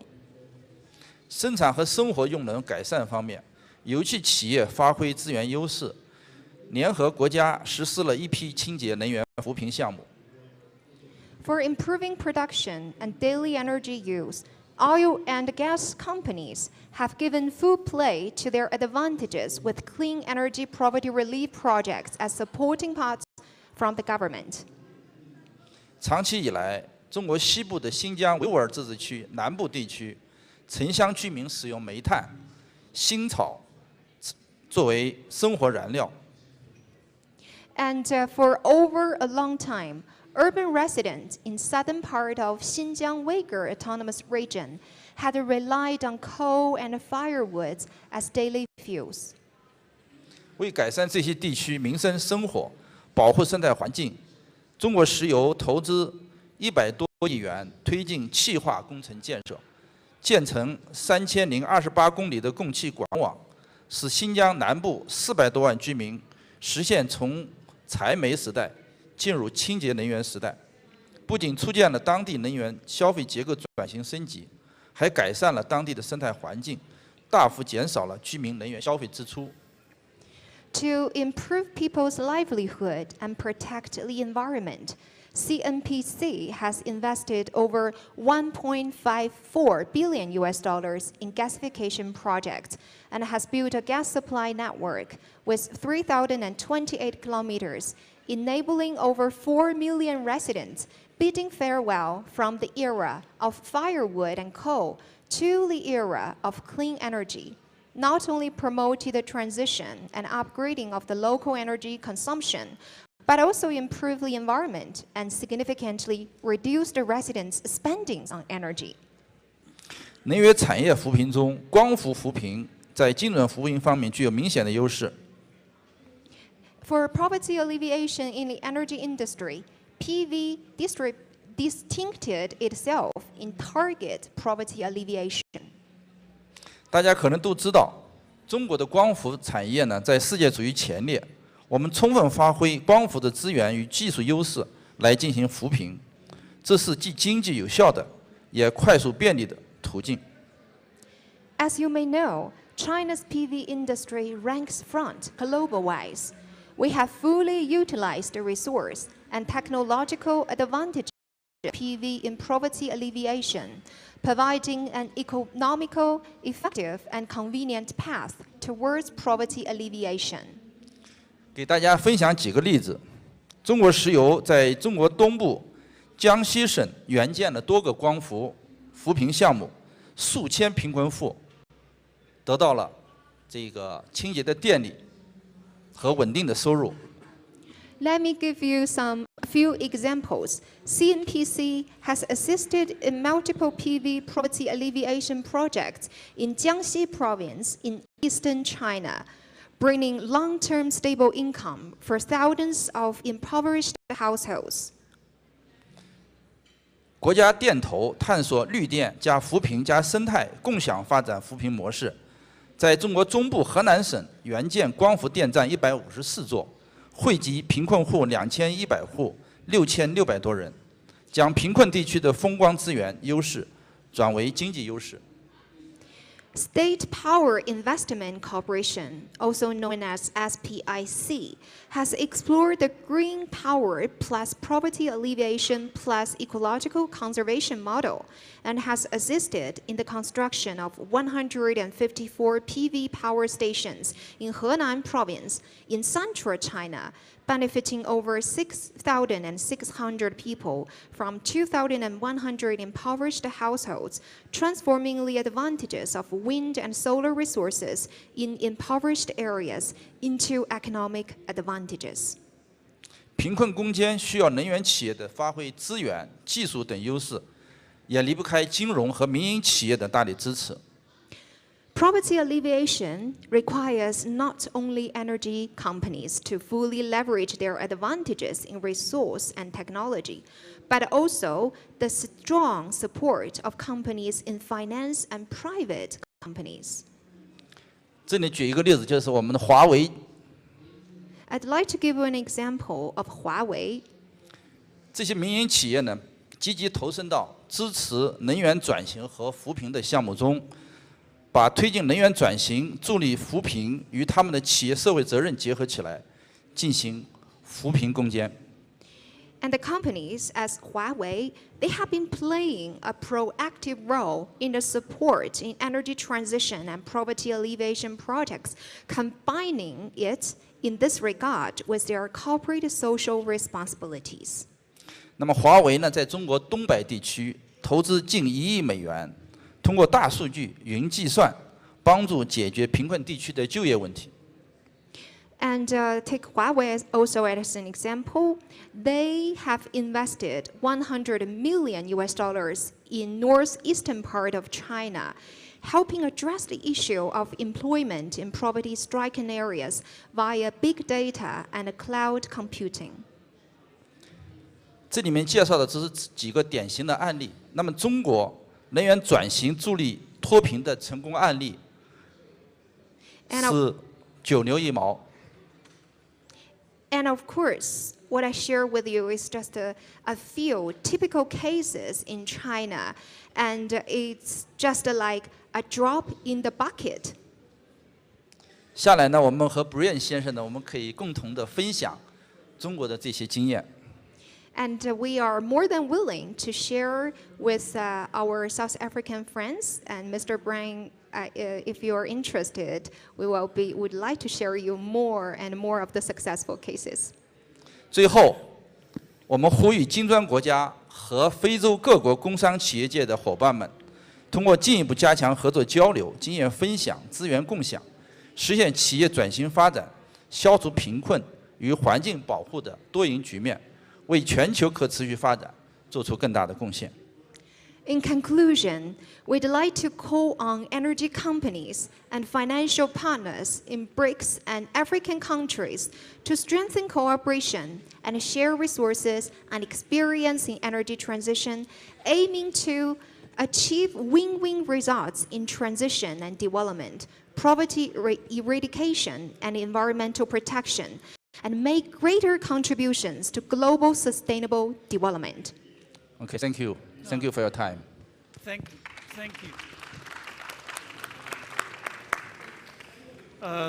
Thank you very much. Some inspiring examples coming out of China, and I have to say I've been really struck by the way your country has approached this energy transition in a very systematic, clear way with clear targets and a strong political commitment to industrialize these new energy sectors. So I'm going to turn to the rest of our panel. And Tryphosa, I wonder if I can start with you. You know, I've followed your business career over the years. You've done some great gigs, and you're now running Mahumake strategy and advisory and management services.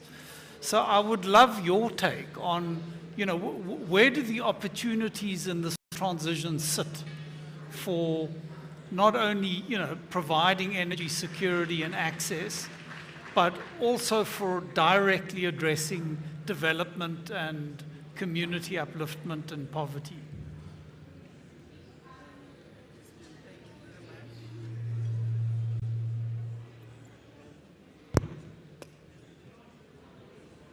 Thank you very much for that, and thank you very much to the BRICS Business Council for inviting me to come in here. I come wearing many hats, many hats, and in this energy transition, one particular one that is very important for me is equality. And what the energy transition provides is an opportunity in the supply chain. It's an opportunity in the entire value chain. If you look at the opportunities that have been provided, you're going to see industries decarbonizing, and multiple industries, not only energy companies. And that provides an opportunity for everybody to participate. This country has got high unemployment rate, and especially amongst the youth and also women. So it provides an opportunity for women to partake in this booming industry. In terms of skills development, in terms of access to finance. I was listening to the previous speaker talking about collaboration between energy companies and providers of capital. So we need to provide access to funding for women to participate and also on the skills development.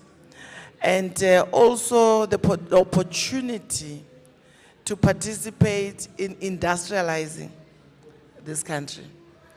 I was listening to the stats on China when you were highlighting in there, and also when the previous speaker was speaking about the processing plants they have. So in South Africa, we have an opportunity to build some of the manufacturing plants for solar panels, for lithium batteries, and also for the inverters. And that creates jobs.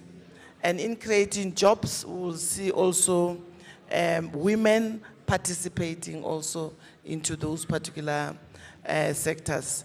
So in my other hat that I'm wearing as a chairperson of the investment committee for the Public Investment Corporation, our portfolio is around $1 billion in funding for energy.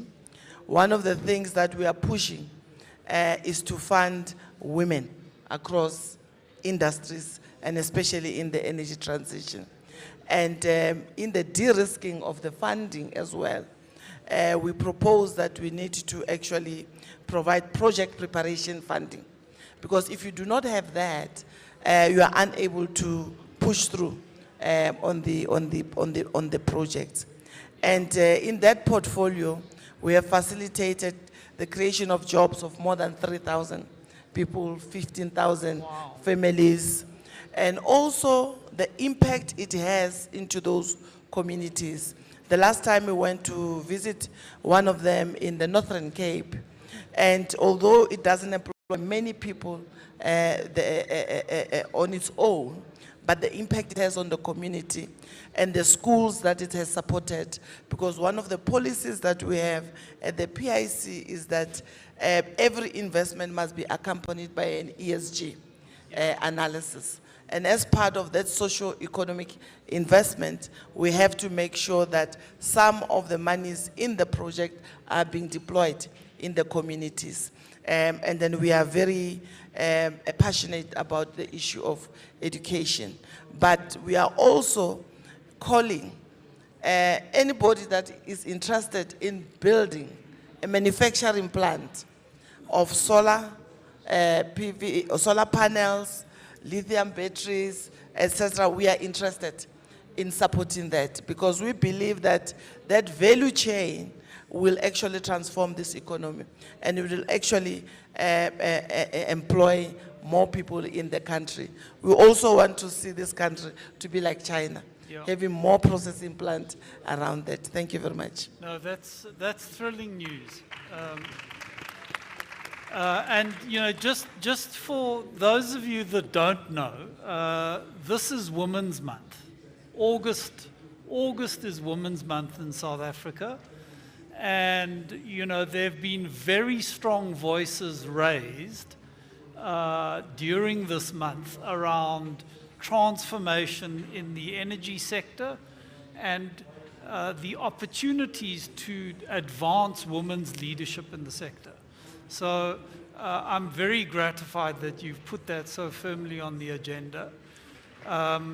And you know, this $1 billion PIC fund. So someone on the earlier panel was saying, no, but where's the funding? Here's the funding. You know, here's $1 billion committed to the energy sector with an explicit focus on women's empowerment. So I think that's incredibly exciting news, Trifosa. So if I could turn to you, Dr. Titus Mate. So, you're the CEO of Sanedi. You do cutting edge, energy technology, clean tech, low carbon technology, energy efficiency work. Where do you see the opportunities to, transition and address poverty as we move forward? Thank you, Chris. I hope I'm audible. Good morning to my fellow panelists, and also good morning especially to our BRICS member country representatives, Brazil, Russia, China, India, of course, South Africa. You are all welcome to South Africa. Sanedi, as correctly pointed out by Chris, Sanedi is a state-owned entity focusing on doing research, promoting research in the energy space. We are under the Department of Mineral Resources and Energy. So my principal was here earlier, Minister Mantashe, and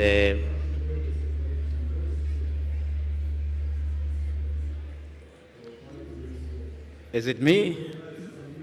No, it's just the vibes, It's signaling that they're powerful vibes. Okay, all right. Let me then proceed. Yeah. So maybe, Chris, before I get into the opportunities, and it's a theme from this morning's addresses and also the panel that the minister was participating in. Energy. Sometimes we talk about energy transition, and we don't really define it. And also we focus on electricity. We equate energy transition to electricity sector transition. So when we talk of energy, we're talking about all types of energies. It's not just about electricity. Also, when we talk about energy transition, it's very important that we are all on the same page. And later on, I'll talk about what we mean by just energy transition. So energy transition, and I think it came through this morning, is really moving towards clean and sustainable energy. And all energy sources are being considered. Starting from coal technologies, we want the clean coal technologies to be implemented, and we're doing a lot of research work in that space. Moving on to nuclear, we also see nuclear as part of the energy mix going forward. Moving on to renewable energy as the future, all types of renewable energy sources, solar, wind, ocean energy, biomass. So we are focusing and researching on all these types of technologies, and also gas.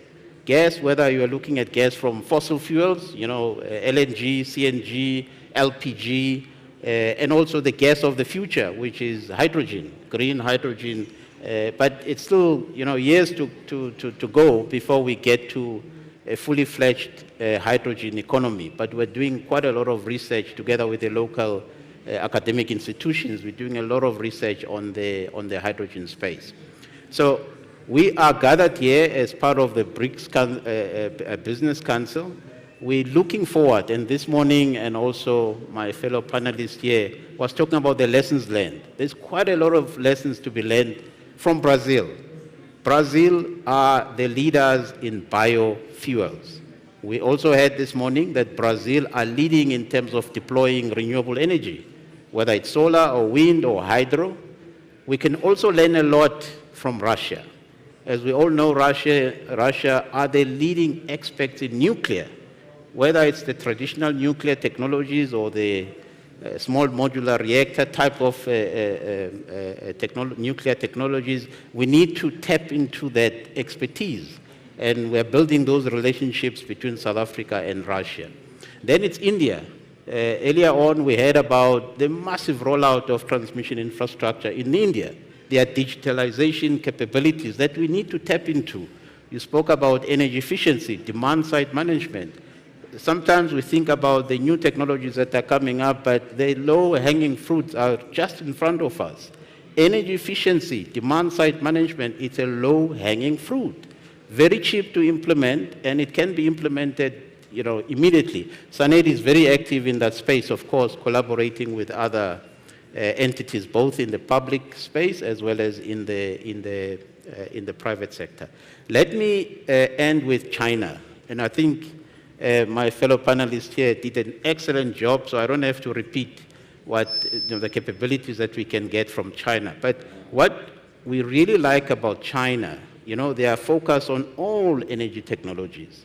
They are not destroying, earlier this morning we heard about, let's not destroy the old before we build the new. They are not destroying the old and just focusing on the new. So we're really looking at learning from China. They've got huge manufacturing capabilities, also in manufacturing components for the new green economy that we're all focusing on. And then maybe lastly, just to, Chris, to close my opening remarks, we need to make sure that I think the minister this morning spoke about, the lessons that we learned from the engagements with China in the last couple of days or so. We need to make sure that we are transitioning at a pace and a cost that is affordable to the country, ensuring that there is energy security for the country, ensuring that the grid is stable, we don't destabilize the grid. We also need to make sure that we're not destroying jobs, we're not destroying businesses, we're not destroying the local economy. Of course, we're committed to net zero by 2050. In fact, if we look at the other BRICS countries, Brazil, I think they're also targeting 2050 to be net zero carbon neutral. Brazil, it's 2050. Russia, if I'm not mistaken, they're targeting 2060 to be net zero carbon neutral. India, I think they're targeting 2070, if I'm not mistaken, to be net zero or carbon neutral. And then China, if I'm not mistaken, is 2060. So we need to learn, why India is targeting 2070 to be net zero carbon neutral, and why China is targeting 2060. And as a country, South Africa, we need to adapt accordingly. Just to close, this morning I was very happy to hear from our minister that finally the revised IRP 2023 will be issued next week. Yeah. So it's an opportunity for South Africa to reflect, both as public entities as well as the private sector, and maybe our international partners in the BRICS, to see where South Africa is going in the long term. So let me stop here for now, Chris. I'll come back later to talk about the capabilities. That was a big announcement this morning. Hey? The minister saying that the draft IRP will be out next week. I think it's eagerly awaited, and as he said, there's going to be an energy mix in that IRP, and I think his plea to us was to be technology agnostic. So let's focus instead on the decarbonization and affordability and least cost solutions than saying we're going to pick one or the other of the technologies. So I'd echo that actually, and I think you've correctly said the key issue is the pace. If we go too fast, we will liquidate sectors which are big employers and contributors to the economy before we've had the chance to build out new sectors. But if we go too slowly, we won't build those new sectors and we'll be left behind as the world decarbonizes. So getting the pace right is fundamentally important, and it's a very lively debate in South Africa, very active debate. So if I could move on to you, Alex. Alex, I think you heard in the introduction, he's the CEO of Intiyiso Consulting Group, and you do a range of economic strategy, management consulting, revenue enhancement work.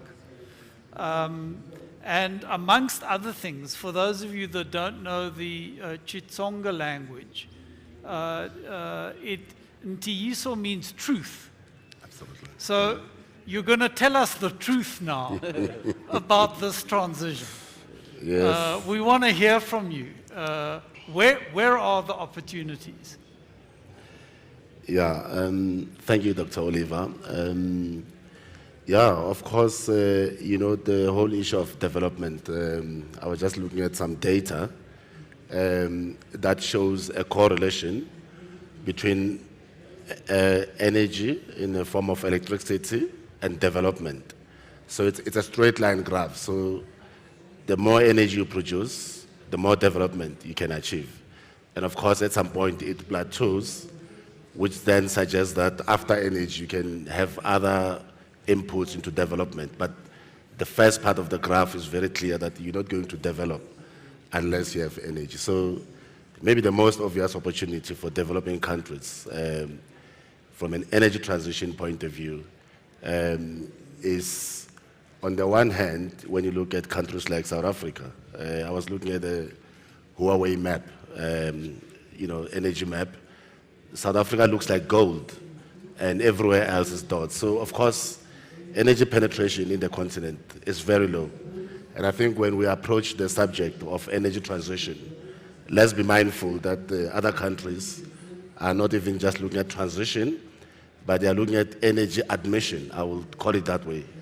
In other words, they need to build, you know, their energy infrastructure. And I think for them, vis-a-vis, for example, South Africa, you know, it's different type of opportunities.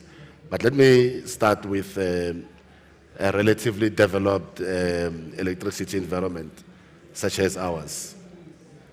Of course, renewables, I mean, okay, well, if you look at energy generation, I mean, it's centered around ESCOM for many years. You know, if you have never worked at ESCOM, you can't even have a conversation about electricity generation. But this transition has sort of opened up the market, sort of democratized, you know, knowledge and skills in terms of energy generation, which is a great advantage, not only to create new value chains, as it's been stated in terms of solar panels and other inputs, but also allow us to transport that knowledge into the rest of the continent and speed up, you know, the rate of electrification. And of course, in South Africa, we've got an extant problem of transformation, you know, where you have obviously, you know, the need for previously disadvantaged communities to partake into the economy. And I think those new value chains open up for that opportunity. I was talking to one of the entrepreneurs earlier, and they complained about how the model in South Africa around transformation is of such nature that if you are not a big player, you can't get into that space. And I think that's a missed opportunity that we need to start looking in terms of addressing. And of course, BRICS, as it's been stated, this relationship allows us more opportunities to also learn from those that have, you know, done this perhaps earlier than us. Just in closing, with regard to the rest of the continent, where, as I say, I don't think it's just to talk about energy transition, but rather we need to talk about energy admission. There are opportunities there, and of course the main opportunity is obviously having those countries industrialize with electricity. But the greater one that I see is this last mover advantage. I mean, in South Africa, for example, one of our challenges is how to integrate renewables into a grid that's been designed for base load. Those countries have got an opportunity to design smart grids that can take fluctuations that are inherent in you know, new forms of renewable energy. Thank you. No, those are profound points. And I was reading an article last week about this energy transition, which echoes the point you're making. I mean, we're going to have to electrify a lot more of our processes. I mean, the move to EVs, for instance, and EV charging facilities. We've got to plug all of that into the grid. So it reinforces a point that came out of this morning's discussion around, you know, getting the transmission and the distribution system sorted out. So I think all of that is linked. So, you know, large-scale connection of more people into the grid and into energy access, and strengthening of the distribution and transmission systems. So, Hilary, can I turn to you then? I mean, and I want to prompt you, because you and I were having a little chat before we started, and you were telling me about the opportunities that exist. I mean, we're talking now about big industry system transformation, but there's a whole range of smaller scale, community level initiatives that are equally transformative in their way. And I wonder if I could prompt you to tell us a little bit about that. Yes. Morning. Hi, yeah, we can hear you. Morning, everyone. It's lovely to be here with the nice BRICS family, so thank you for inviting me. Yeah, so we had a brief discussion earlier on, and it's awesome to be on a panel, definitely to hear about the Fund for Women's Projects. I'm very passionate about that. And on the, the biggest scale, industrialization, strengthening the grid, all of those things. But just going back to about 2 minutes ago, the need for wide-scale electrification. We're really hoping we can electrify, more vehicles, more equipment, more industry. It's going to take too long to make the ESCOM grid as big as we need it to be. So therefore, we need to look at the distribution, distributed networks, looking, and one of the good things to come out of the fact that the grid doesn't have enough capacity in the Northern Cape is we're now getting to look at other provinces. So we can look at projects in the Eastern Cape, for example, projects in the Free State, and no one was focusing on those. We've got resources that are just as good as lots of other places in the world in those particular areas. So then I'll take myself into the Eastern Cape, which is an area that I do know really well. And even though it does rain a bit, there's still really good solar, really good wind.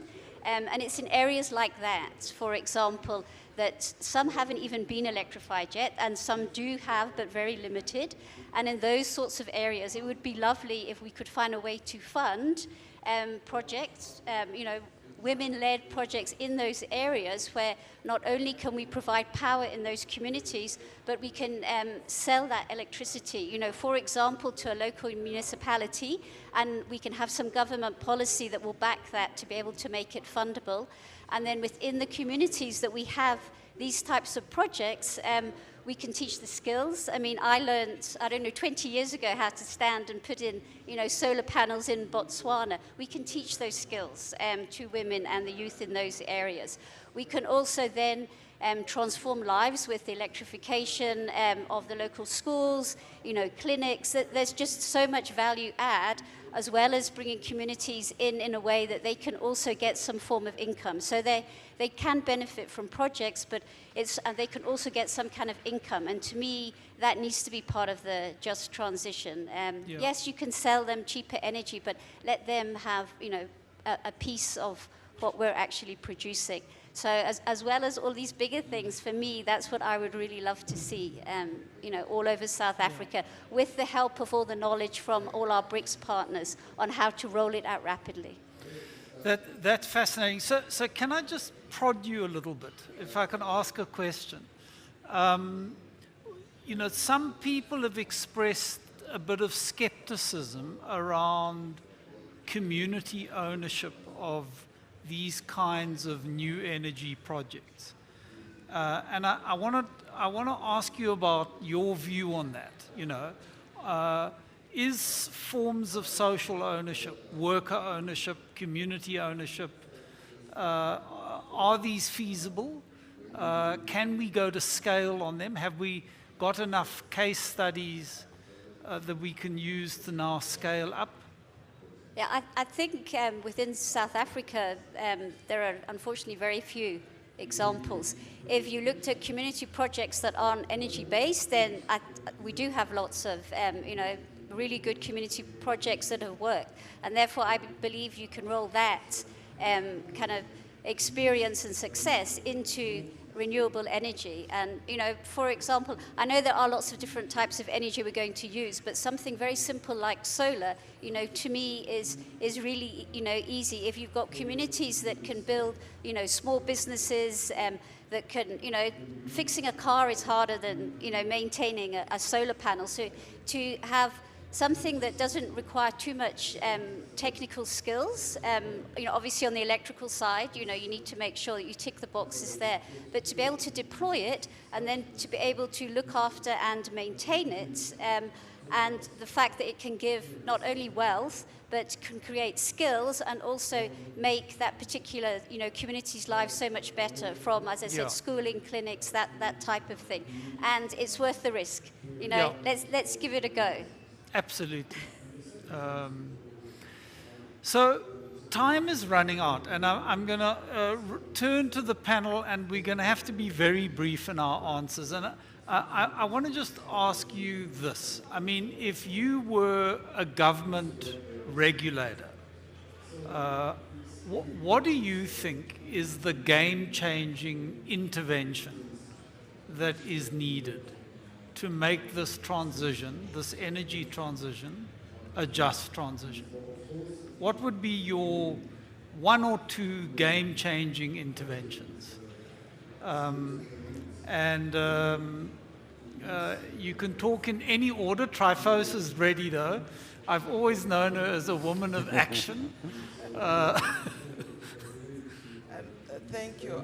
I think for me is the government of South Africa needs to move very quickly in ensuring that they offer tax incentive. Tax incentive on industrialization.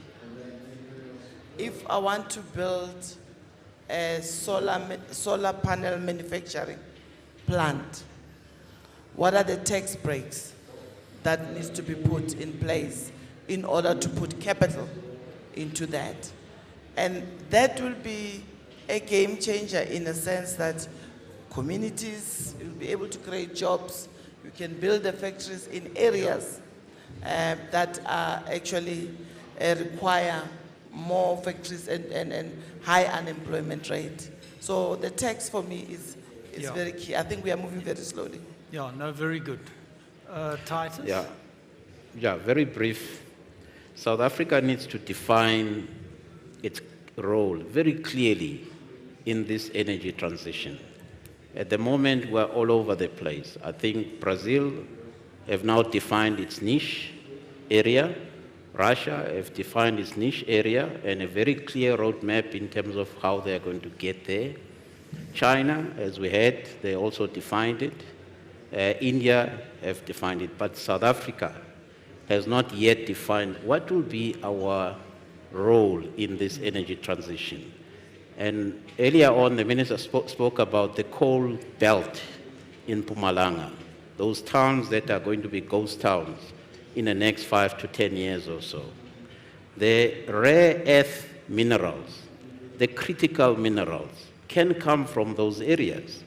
You can actually extract the critical minerals and rare earth minerals from coal fines, from coal discards, from coal ash. So you can turn those communities to, you know, a hub of production of critical minerals for the green economy going forward. But that will require partnership with China, partnership with India, partnership with Russia, for us to be able to quickly build up the capabilities. And we've got the resources that are there. They just need to be reskilled or upskilled to be able to take advantage of being the hub for the production of critical minerals going forward. For me, that will be a game changer for South Africa. Yeah, profound point. Alex, game changers. Game changers. Look, for me, 2 of them. From a policy perspective, I think we need a bit more end-to-end approach to the transition. And by this, I mean that if you look, for example, local government, which is one of the areas that we do work, the funding model for municipalities is that they fund the unfunded services using surplus from electricity. However, when you look at this whole discussion about transition, the local government is always almost like left out as a party, right?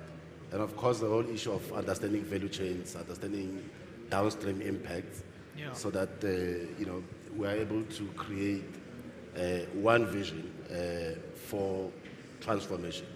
I know Minister has made mention of some changes that are coming in that space, but I think there is indeed an opportunity in that regard. It will allow us to unearth more value chain opportunities and make sure that all the parties, no party is left out. The other one is, I do think that as a country, we do need to create some form of an energy transition innovation hub, which is where all these ideas about, the emerging opportunities from a research point of view, from a value chains point of view, can be worked out to a point where we find our niche. Because yes, everyone is doing the same, and maybe not everyone is going to develop manufacturing for solar panels, but what is it that we're going to do? And I think transition innovation hub can assist with a whole lot of great ideas to position ourselves. No, brilliant. Very good points.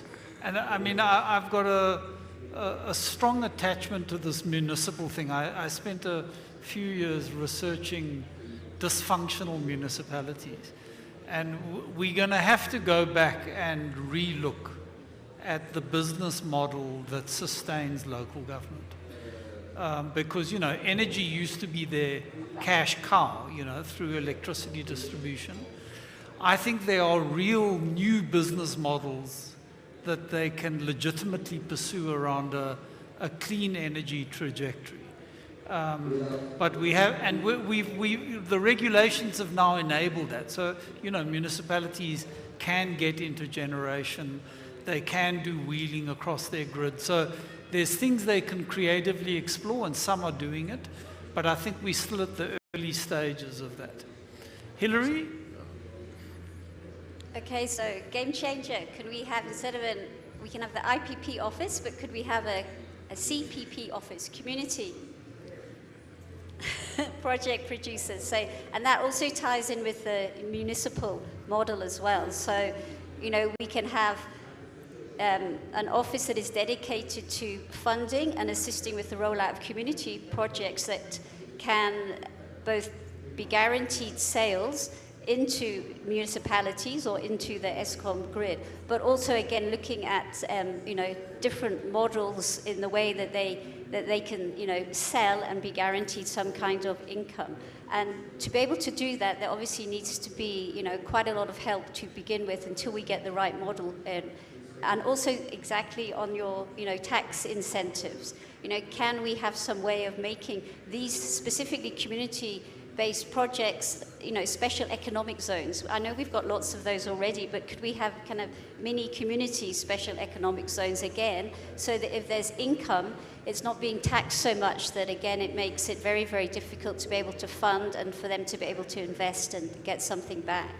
So I do think a big move for that would really help in terms of the, the just transition across. Yeah, I really like the suggestion. Dr. Lirong, any closing remarks from your side? Thank you. 这个对于刚才讨论的这个议题啊，这个我不是政府，所以对于这个 game change 啊，这个不是政府官员呢 ，game change 这个问题呢。 我就说说我个人的想法。And as I'm not from the government authorities for the game changing, my closing remarks only represented myself. 能源转型这是大势所趋，但是呢，能源安全是一个国家发展的第一位要考虑的这个因素。Energy transition is a trend. And in which the energy security is the priority of the development for the whole nation. 所以呢，下一步呢，作为能源这个政策制定的时候呢，应该有从不同的层面去考虑不同的政策。 And of course, in that case, for the drafting of the energy policies, we need to consider the adoption of various kinds of policies from various kinds of levels. 因为中国很大，所以呢，有国家层面的政策，有地方层面的政策，还有局部地区的政策。这些政策的协调是能源转型的一个保证，也是进一步助力脱贫的一个措施。 And of course, as China is a vast country, we have the policies from the national level and also from the local level. Therefore, we need the coordination to ensure the success in poverty alleviation. 就是这过去几年的这个中国的这个经验啊，就是得出一个认识，一定要先立后破。 And of course, what we have learned from the experience over the past years is that it is only after you have established something, then you can maybe destroy the tradition. You need to have the order. Yeah. Thank you. I think those are profound points. And I mean, you know, just to echo what you said, this energy transition is crucially linked into national development. And you can't really think about these two in isolation. And for countries to approach the energy transition in a serious way, I like the point you were making, Titus, which is, you know, you've got to find your niche, and as a country, you must then go for it with all the intent and seriousness that it takes to exploit that niche. And you know, I think we've had a really rich set of suggestions here, and I would like to see them all go forward. So yes, we've got to incentivize the development of these value chains so that we can plug workers into them, we can reskill them for those value chains.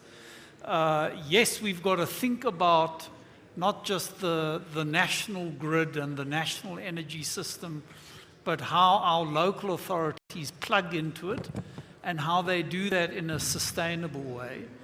And we've got to think about these local level, community-driven initiatives, and we should actively seek to enable them. And I think your idea of a C3P office is something we should take up with the Minister and his department as we move forward.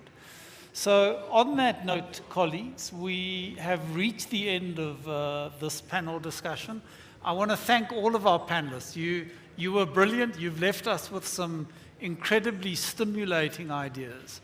So thank you very much. And I'm going to hand back to our Madam of Ceremonies.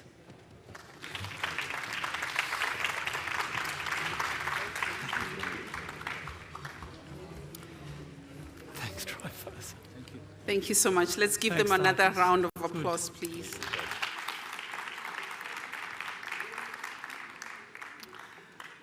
One of the areas that this very panel touched on is the participation of youth and women. But one area that has been missing and not highlighted throughout the morning is the intentional participation of persons with disability across all value chains. And so as we consider and contemplate how we build inclusive energy ecosystems, we are looking at all marginalized groups and ensuring that they participate. To introduce the next speaker, I'd like to share some insights around gender mainstreaming and its necessity in Africa. Available literature on the interplay between African women entrepreneurs, access to finance, and participation in mainstream economy is limited and often insufficient. But there are some existing statistics that highlight the potential of the African female economy. Sub-Saharan Africa boasts the highest share of women entrepreneurs in the world, but most of them are disproportionately concentrated among self-employed rather than employers. Women in Africa make up 58% of the continent's self-employed population. Africa's female entrepreneurship rate is highest in the world at 27% of female adults population engaged in early-stage entrepreneurial activity. This means African women are twice as likely to start a business as women elsewhere in the world. And compared to global averages, African women are the least deterred by fear of failure, with 2 in 3 women reporting low or no fear of failure. Yet we do not see an upward trend in startup growth. We therefore hope that this transformative potential of a symbiotic partnership between BRICS and Africa promises vast opportunities to build supportive ecosystems for women. Africa's entrepreneurial spirit, combined with the resources and expertise of BRICS nations, promises to create ecosystems where women-led businesses in the energy sector can flourish, foster socio-economic growth, while championing gender equality on an international scale. Please join me as we welcome Ms. Nosizwe Nokwe Makamo, Executive Chairman and founder of Rise Africa Investments, as she comes to deliver her keynote address under the topic, Women Entrepreneurship and Women Advancement in the Energy Sector. Let's give her a round of applause.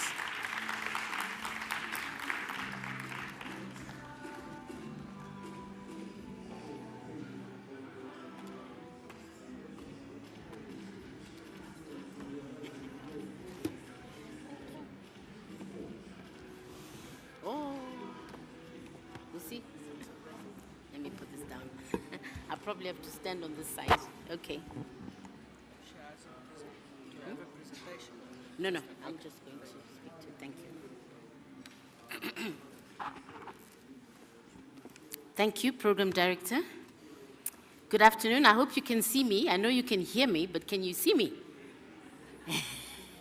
If not, I'll just stand onto the side here, and it might be better. Thank you.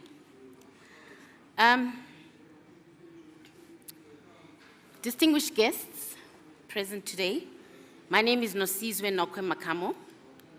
It is my absolute pleasure to stand here, and I'm extremely honored to have been invited to speak at this austere gathering and to partake in this Energy Cooperation Forum. We are living in very, very exciting times, very interesting, and I dare say exciting times in the world. The earlier sessions that we listened to today dealt quite in detail about some of the developments that are happening on the energy front. So I'm going to skip some of those issues. There are various schools of thought with regards to the issue of the energy transition. There are various schools of thought in terms of what different stakeholders actually term a just transition. There are various schools of thought that talk about how we should be transitioning, whether we should all be going together, should we be going differently, and I know that all of us in the room are aware of the schools of thought on these issues. We all hold different opinions in terms of the pace at which we should be transitioning, or whether we should be transitioning at all. So there's quite a lot going on in the world with regards to that debate. But whichever way you look at it, what is very clear is that women, who comprise 50% of the population, must be critical participants in this transition. So, as I said, we're living in exciting times. The energy landscape has become intensely interesting. Different forms of energy production. We have the carbon capture issue, we have direct air capture, talking about energy storage systems. Earlier on, we heard the first panel talking about the hydrogen technologies, talking about gas to energy. Should we accept it? Shouldn't we accept it? It's a fossil fuel. Is it cleaner? Isn't it cleaner? Different schools of thought, even around that aspect. But gas to energy, as we know, is a well-known technology. Others like hydrogen technologies, DAC, are more recent. But these are all solutions as the world is grappling with trying to find solutions in terms of the energy production. So all these other technologies are on the rise. They're innovative energy solutions which are now coming into play, and we know that in the future there will also be other innovative solutions. So, some of these solutions that I mentioned, which we spoke about as well earlier, are quite capital intensive in their implementation.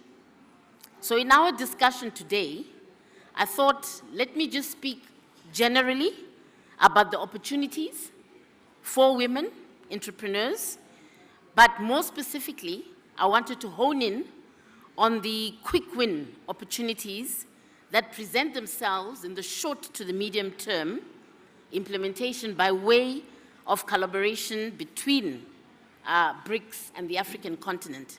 As I said, once again, we sit in very interesting times, especially the fact that we have the BRICS membership. South Africa is a member of BRICS, as we know, and we know what's going on with regards to all the discussions around expansion or non-expansion of the BRICS membership. So we are really living in very exciting times. And I'm sure we've heard this statistic, but I think it will be remiss of me not to repeat it. The fact that we know that on our continent, we have 600 million people who have no access to energy or reliable energy. And that comprises about 40% of the total population of Africa. We know that 50% of that population are women. And we know that Africa has got a very young demographic. So it stands to reason that most of those that do not have access to energy are women and they're young. There is another shift that is happening on the global scale as we speak right now. Women before were seen only as the last mile user of energy. Now they've changed, and they're becoming what somebody has coined a word, and they call them prosumers, meaning they are producing the energy, but they're also consuming it. So they are now producers and they're consumers. And now they're becoming entrepreneurs as well in energy-related enterprises. With the advent of the decentralization of energy generation and the advent of renewable technologies, several opportunities start to present themselves for entrepreneurs at a micro-grid level. So, opportunities for women, advancement in the energy sector are on the rise in the African continent. We have several case studies from the BRICS countries, which I won't go into now. What I'd like to focus on is how we can maximize the collaborative nature of the relationship. Is it me?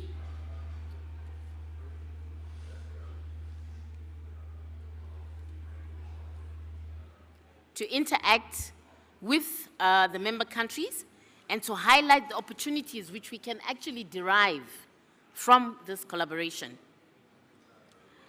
We heard earlier, Program Director went into the statistics where she mentioned that the economic situation in sub-Saharan Africa has led to sub-Saharan Africa actually boasting of the highest female entrepreneurship globally. Now, on one hand, we might want to rub our shoulders and say yes, but we do understand that some of these are caused not because of an entrepreneurial spirit out of wish, but a lot of the entrepreneurs that we have in that number are actually forced into that situation. because of circumstances, because of the state of the economies. 1 in 3 businesses, we heard earlier, are female-owned, and as women make up 58% of the self-employed population outside of the agricultural sector. Another interesting fact is that 48% of employers on this continent are female, of employers are female, and they do tend to create jobs for other women, meaning that you've got a multiplier effect in the job creation for women. The total entrepreneurship activity among women is highest in the 23 to 34 and the 35 to 44-year range, respectively.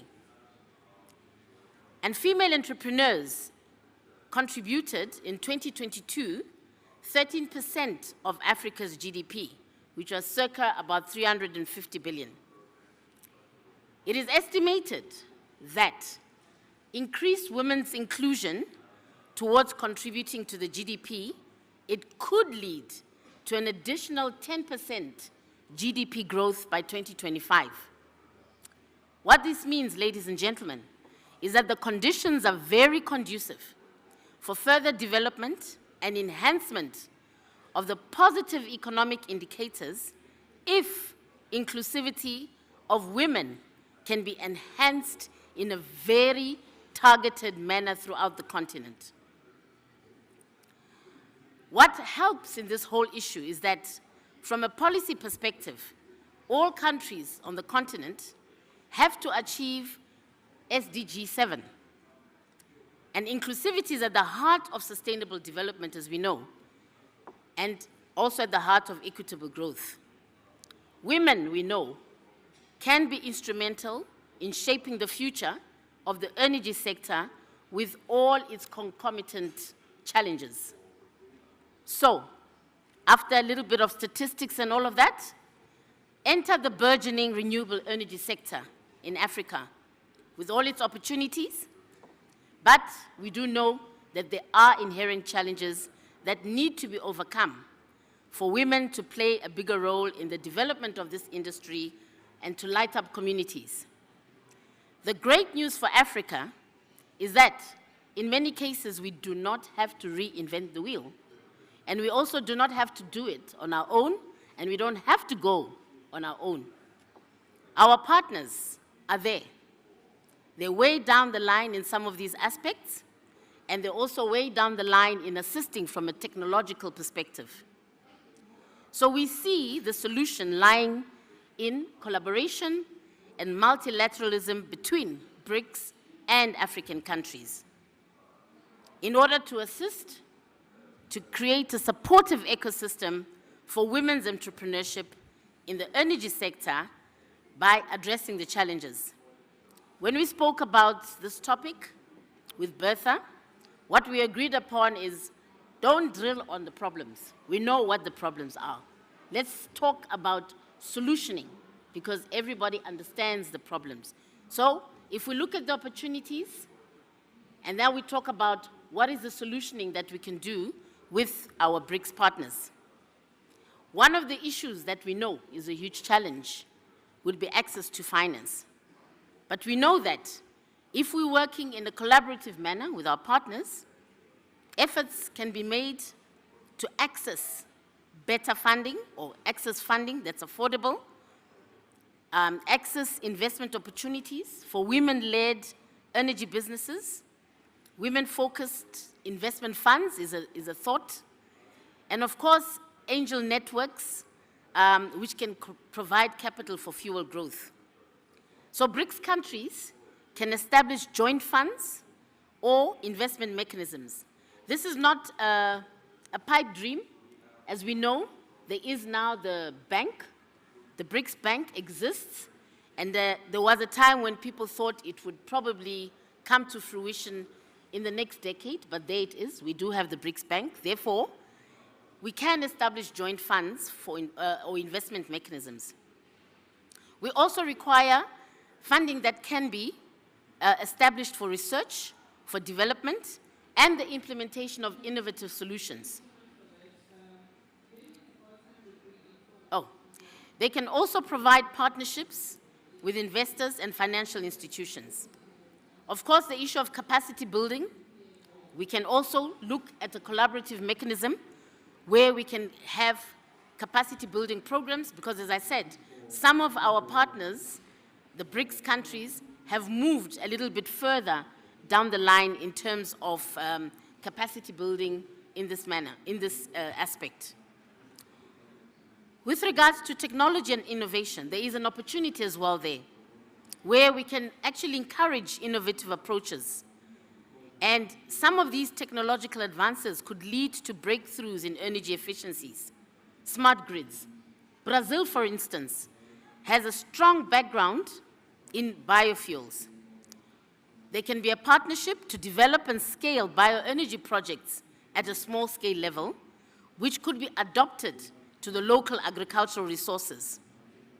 Brazil also has the experience in providing energy to remote off-grid communities through solar and micro-hydro solutions.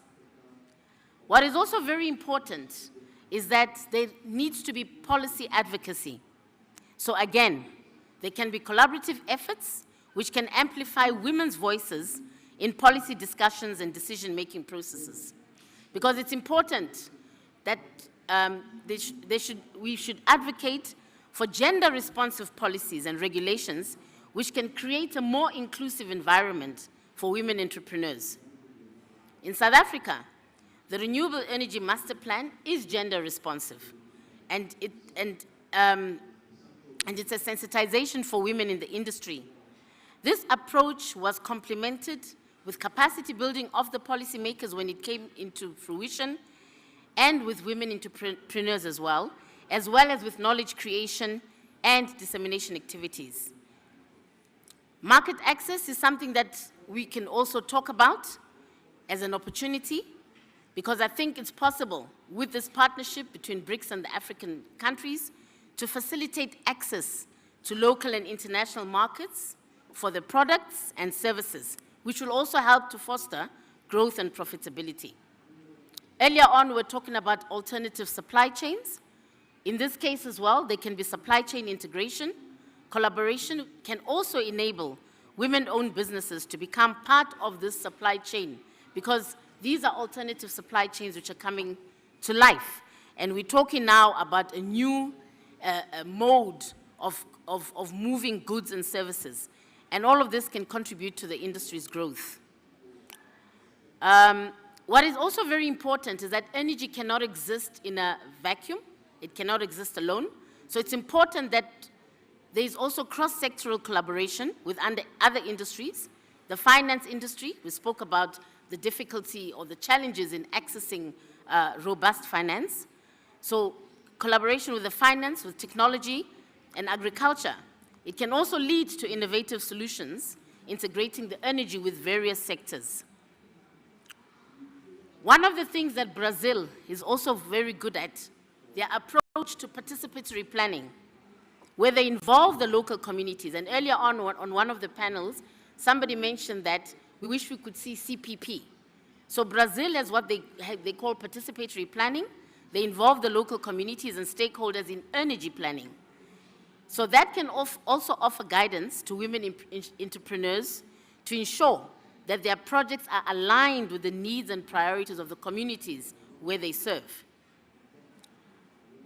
I won't talk about local content development. I'm sure we have touched on that quite a bit, but maybe also on the issue of research, because these issues are new in many cases. So there needs to be a lot of focus in terms of research collaboration. One of the things that I wanted to mention was that research between Russia and women entrepreneurs could lead to development in new energy technologies and also policy recommendations. Technical expertise, women entrepreneurs can benefit from the knowledge sharing, from the technical training, and collaboration on energy projects with Russia. There can also be joint ventures with the different companies in the BRICS, countries to co-develop and operate energy projects, leveraging both parties' strengths. This list, ladies and gentlemen, is not exhaustive. It was to demonstrate that the power of collaboration and the power of partnership can actually assist all of us, and in particular on the African continent, to move the issue of women entrepreneurship in the energy sector to a level where there is a potential, but we're not there yet. And as said before, if we can harness that potential, we're able to actually move the GDP by a double-digit number, which in this case, the reference is that it's a 10% move of GDP by 2025, 2030. So it's very important to scale up the next generation of women entrepreneurs in the energy sector in Africa.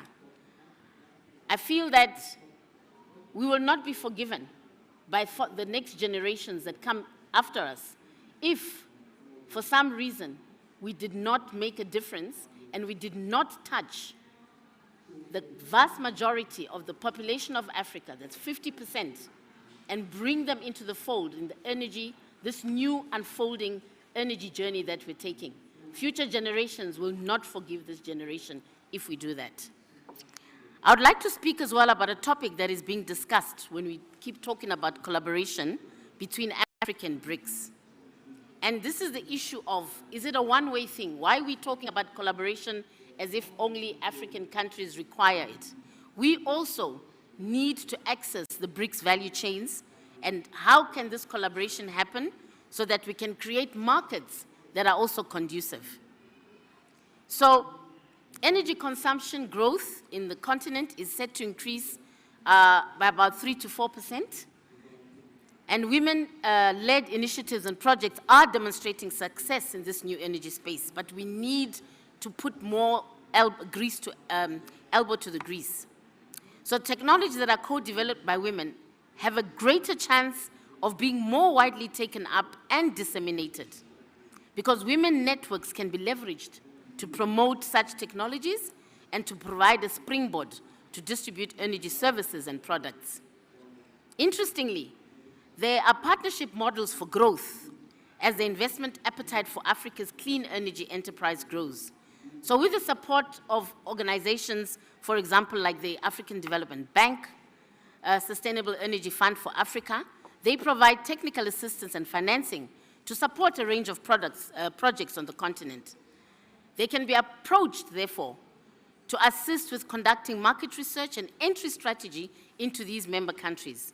And this requires identifying the opportunities, understanding the demand, the regulatory landscape, and the competitors. There are also other organizations from the, yes, the AFDB is the one that I've mentioned. They also can be able to assist, and I think they have expressed that willingness. There are trade and bilateral agreements between the countries, which may offer preferential trade terms, and lower trade barriers can be utilized. So women entrepreneurs have to take all of the existing enablers that are there and use all the different enablers to be able to access the different markets that they want to go into. They should join trade associations, they should join chambers of commerce that focus on relationships between African countries and the BRICS countries. It is important as well to look at the different distribution channels that are now starting to come up and to seek export support programs in this manner. So the energy sector presents a lot of opportunities for entrepreneurs across the value chain, from the renewable energy projects to clean technology innovations. Entrepreneurs can contribute to addressing these energy challenges. The current growth in women-owned startups is very low, despite this entrepreneurial spirit that we spoke about among African women. So it would be very beneficial to establish supportive ecosystems through these collaborative efforts within the BRICS countries and Africa, which would empower these women entrepreneurs to participate actively in the renewable energy production across the different economic sectors. So, I'm watching my time. But in order to be able to do all of this, it's also important that women entrepreneurs have an impact on the policy formulation and make sure that it's gender responsive. It would be very important to increase the representation of women leaders in key policy decision roles to enable the diversity of perspectives and to craft policies that will ensure the gender equality in the energy sector in the BRICS countries and on the continent. This is, of course, a matter of fairness and equality, and it contributes to a more inclusive, equitable, and sustainable societies, and it's essential for achieving the broader goals of development and peace. So, ladies and gentlemen, I skipped about 2 paragraphs because I'm conscious that I'm sitting between you and your lunch, and also because some of the issues that I wanted to touch upon, they had been mentioned in the last 2 panels, and I think they were very adequately dealt with from a technology point of view. I think with that note, I will say that the call to action, therefore, ladies and gentlemen, is that we need to all work together, and this is not just women alone, but we need to all work together as a continent and as a BRICS organization to ensure that we can bring women inclusively into the fold so that they can also be part of the journey of solutioning for energy in the continent and also in the BRICS countries. Thank you.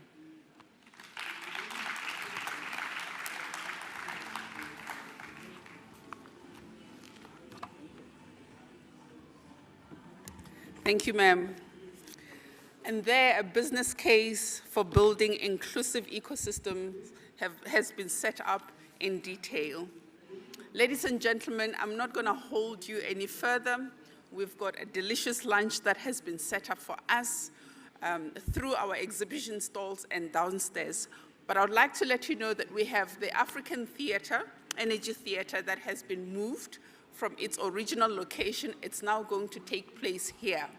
So at 2 o'clock, I invite you to come back. We've got several exciting presentations from our partners, and we're also going to announce the venues for the breakaway sessions across the different themes. Just to raise your appetite on our breakaway themes, we have the green skills and job creation theme, societal sustainability theme, technology advancement, impact investing, promoting green economy, leveraging the BRICS Alliance theme. And all those themes have at least 2 panels that will run concurrently with the most exciting panelists and moderators. So I invite you back here at 2 o'clock. For those who want to listen to presentations from our partners at the theater, it will take place here.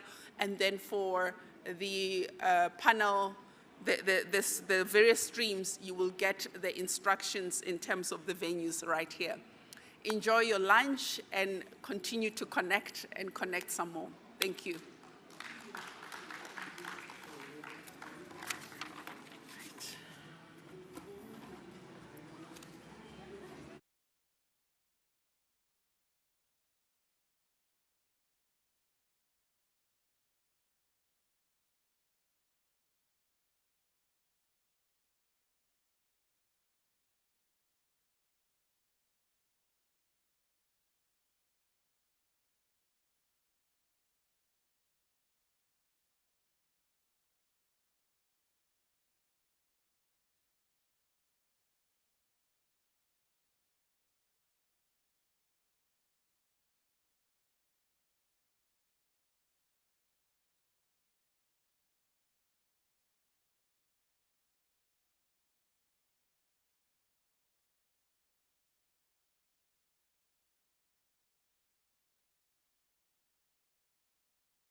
today, and that's the BRICS Trade Fair here at Gallagher Estate. I've seen wonderful jewelry and clothes. Batu, the South African, very colourful shoemakers are here.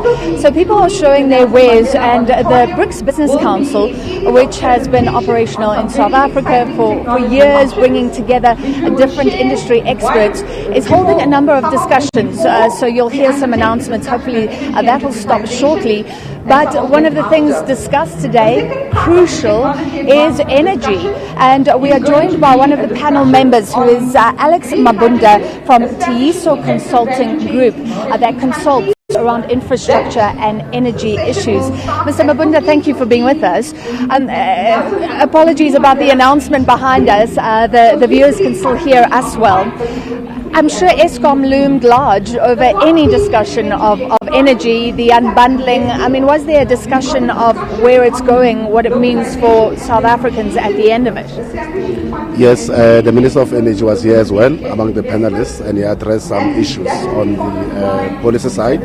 And yes, the issue of Eskom did come in. Certainly on the transmission side, we are aware that some of the challenges we're facing now is that with renewables, we are unable to connect them the way we should connect in the grid, and that causes some sort of confusion.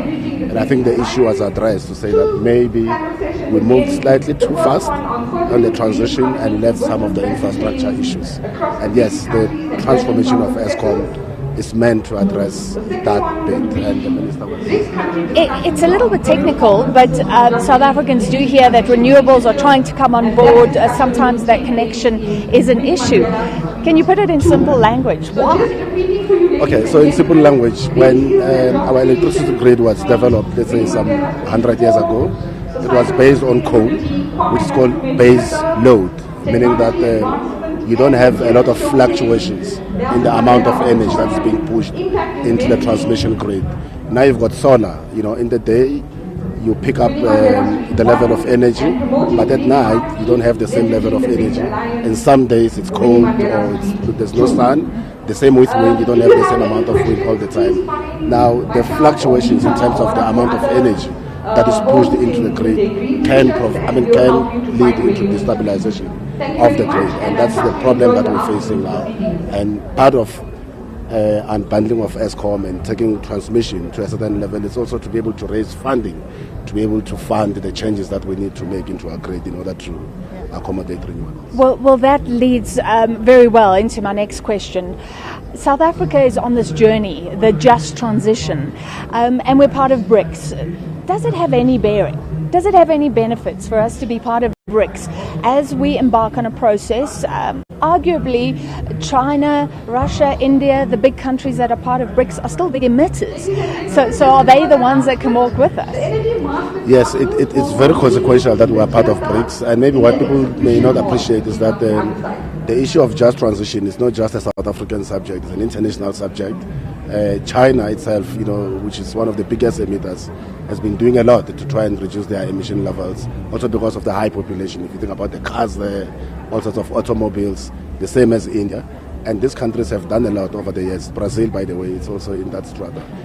These countries have done a lot over the years. I mean, and we can learn from their mistakes, presumably. Absolutely, we can learn from their mistakes, we can learn from their successes, If you look at India, for example, I think in 2026, they say they'll be the second largest producer of solar panels, because that's how they are using those solar panels to power their transition. And I think the lesson that we can learn in South Africa is to use the just transition process to also create some industries that become, opportune with the transition. Well, you've highlighted something. We actually have a trade deficit with these countries. Maybe we'll land up importing the solar panels rather than doing it ourselves. We want to do things for ourselves, and we want to export to these countries. We do have coal. Is that an opportunity while everybody is still using coal? And because of our logistical challenges, are we missing that opportunity? Yes, we still have coal, and the minister, for example, was a pain to say that just transition should not and is not supposed to be just replacement of coal with renewables. If you look at coal, for example, you can have technologies that reduce the amount of emission. So that in itself is a transition, because the whole subject of transition is about reducing the amount of carbon footprint that we have as a country. So Certainly, coal is not lost, but of course, we also want the other forms of energy. I mean, there's no reason why we shouldn't be harvesting the sun. Africa is the place of the sun. But of course, in South Africa, we're having these challenges about the grid being able to take these fluctuating sources. But these are technological interventions that require some finance, and in time we'll get them right. And BRICS, potentially, the new development bank, I mean, are there huge financing opportunities? Yes, of course, the whole issue of BRICS, I mean, this is the 15th summit of BRICS, so BRICS is not a very old organization. The BRICS Bank came a long way, along the way, maybe some 4 or 5 years ago. So it's a journey that we need to undertake. So it'll get there, basically. Not much disbursements at the moment, but it'll get there. It will get there. I think what is key, I mean, for example, India being the biggest panels, I mean, the producer, maybe the idea is not for us producing panels, but us getting panels at favorable rates and also exchanging some of the products that we can send to India. And I think that is the economic cooperation that we're looking at from a BRICS point of view. All right, yeah, hoping for preferential access or something like that. Finally, I mean, is it exciting in South Africa to be in the energy space? In a sense, Eskom's monopoly over the generation of power is being broken up. So that means market forces, different players can come in. Is it exciting, potentially? Yes, that point came quite elaborately today, to say that South Africa has democratized the knowledge for power generation, and that's a great opportunity for the rest of the continent, where you know that the energy penetration is very low, and it will be great to see South African entrepreneurs using the knowledge that comes from this just transition process to move into other markets, into the continent, and start to help the continent to build at the same level that we might have, and that is obviously a great opportunity in terms of those countries industrializing. So in as much as people frown upon this whole process of just transition, there are great opportunities that comes with it. As a speaker, and this really will be the last, did you take anything out? I mean, there were other speakers from China, from India. Anything that stood out for you today? Yes, we learned a lot from what China especially did to reduce poverty, using the whole process of just transition, taking energy sources that will otherwise be constrained in certain areas, such as solar, for example. If you look at the South African example, in the Northern Cape, where initially the Northern Cape was never seen as a capital for energy. So those dividends, that came out a lot, and also the involvement of communities. You know, someone spoke about IPP, and someone came and said, let's have CPP, you know, community power producers, yes. you know, versus independent power producers. So a whole lot of takeaways, but certainly one of the points that I think is very important to mention was that South Africa, we seem to be not taking full advantage of this whole transition. We're losing focus.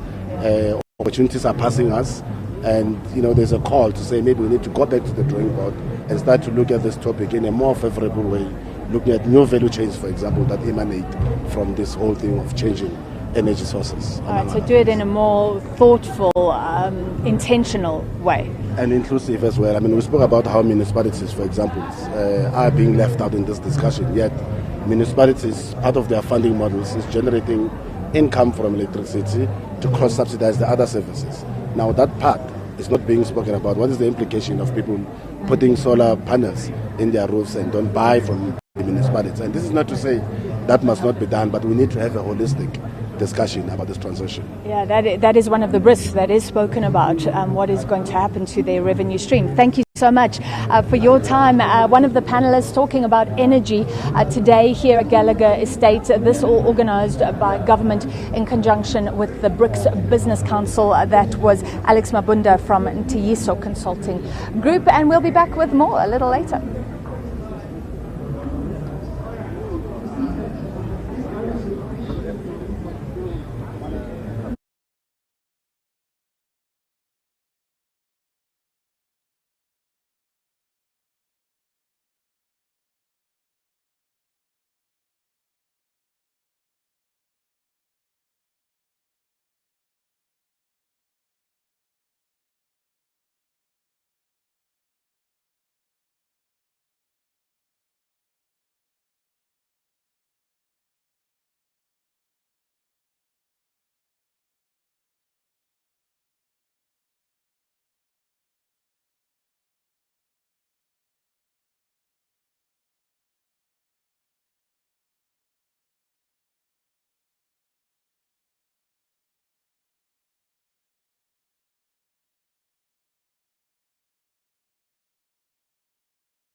you, ladies and gentlemen.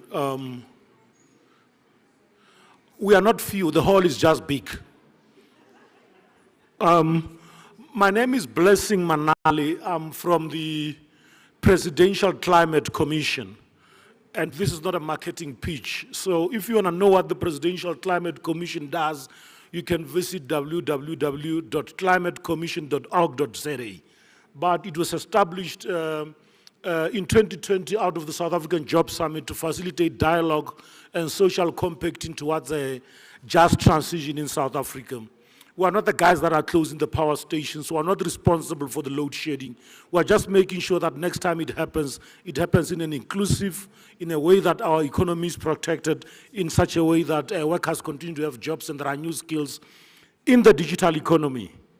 I'm told we must pay the bills, so there is a video we need to play before we could start, if it could come through. Otherwise, we're going to have to pay for our drinks at the cocktail.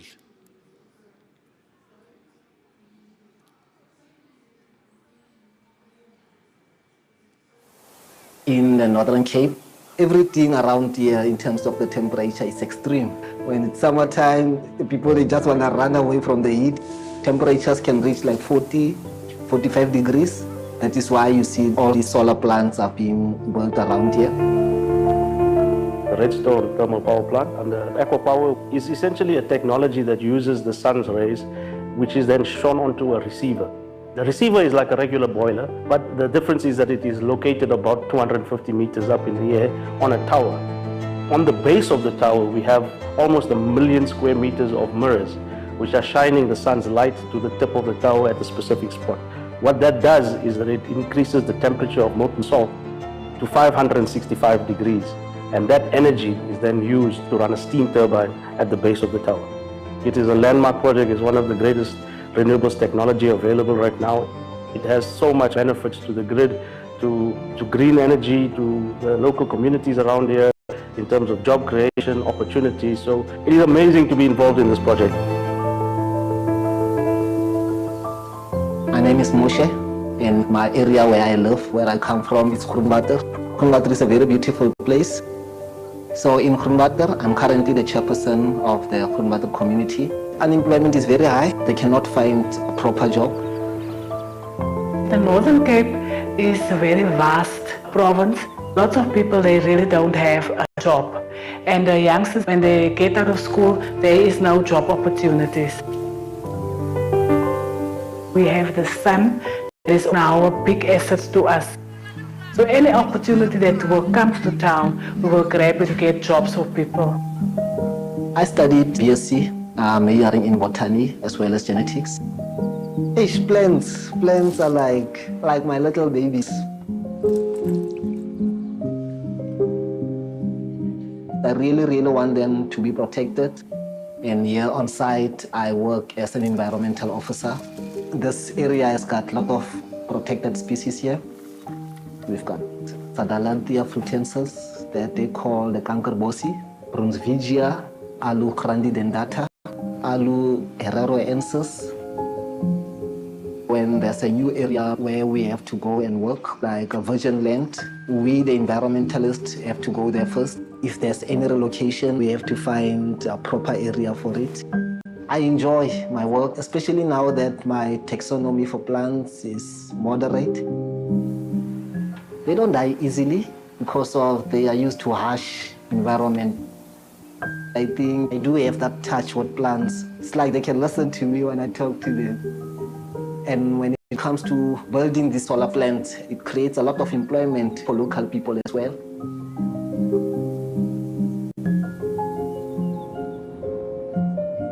My name is Gloria. My job here on site is the cleaning services.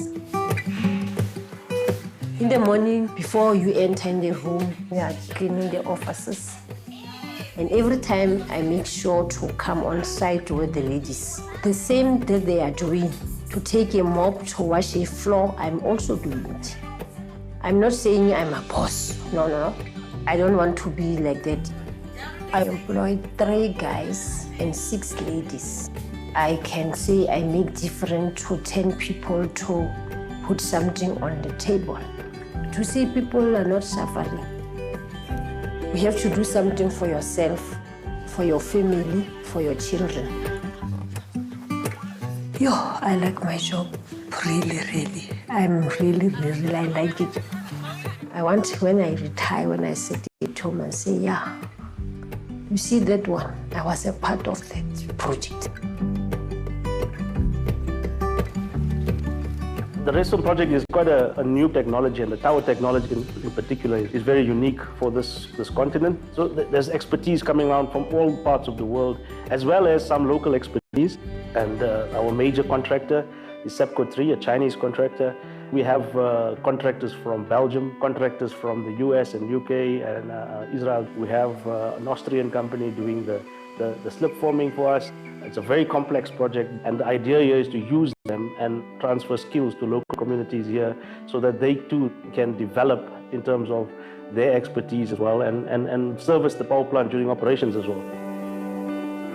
My name is Lingawi Chozela. I work for SEPCO 3 on the Redstone project. I'm a civil engineer, and my job is to solve problems for all the contractors. It's actually very exciting. We're building the biggest concentrated solar power tower in the southern hemisphere. Majority of the workers on site are South African, and there is a skills transfer. We've got training that takes place. People that came in with no training at all have been trained now to, let's say, for example, working at heights. It's actually awesome for me. When I started in the renewable energy industry, I thought to myself, I never want to go out again. If the world carries on the way it's going now, we are set for a very bad ending. So I think renewable is the future. My name is Sana Siboni. I'm the Managing Director of Mkandi Holdings, one of the subcontractors of Fairbank International. And right now we're involved in doing the concrete. This is the structure of the tower itself. I am from Bosmansberg. Bosmansberg is about 30 kilos from here. Most of our workers are from this district municipality. We really focused on local people who need employment. We've got about 140 people. All of my people work at heights. Everyone currently is up there. There's no work being done at the bottom. There's a lot of construction that is happening in this area. The people here, they're able to equip themselves with the skills and necessary experience to take them to the next job. They're able to improve their lives. We are impacting not only one person, but a breadwinner who has to look after 4 people. And so the multiplier factor on providing one opportunity on this plant is amazing. It is a great feeling. It's fulfilling. It's one of those feelings that I can't really put into words. But I go to sleep very well at night, knowing that I'm able to provide jobs for people that really need jobs. I feel like this is my purpose on earth, and I'm happy to be working in my purpose. So Aqua, they take up a lot of youngsters and a lot of unemployed people. That's really brought big opportunities to our town, and we are grateful.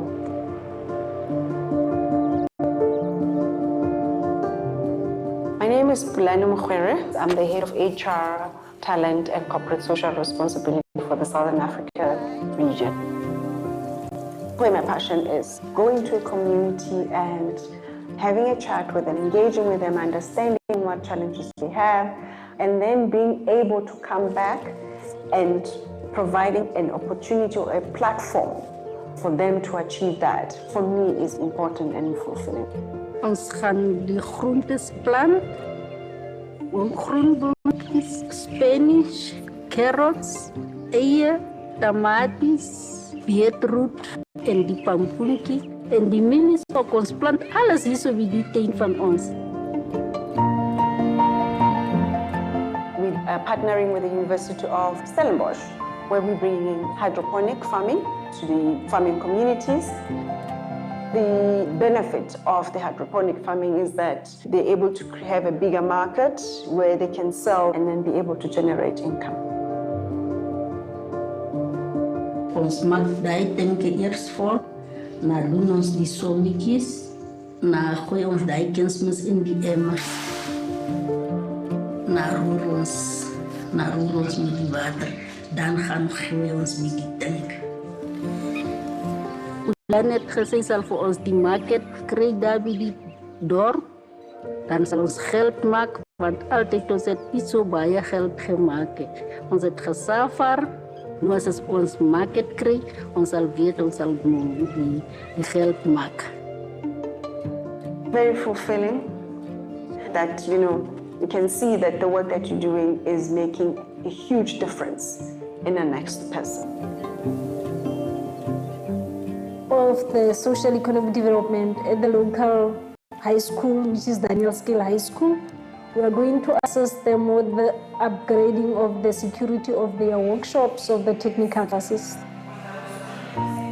It feels great, I must say it feels great. I'm just looking forward for bigger projects, for bigger social economic development projects that we'll do, because this is just the beginning, as the project is still in construction, but when the project is in operation, then we will just do greater projects, bigger impact to the community.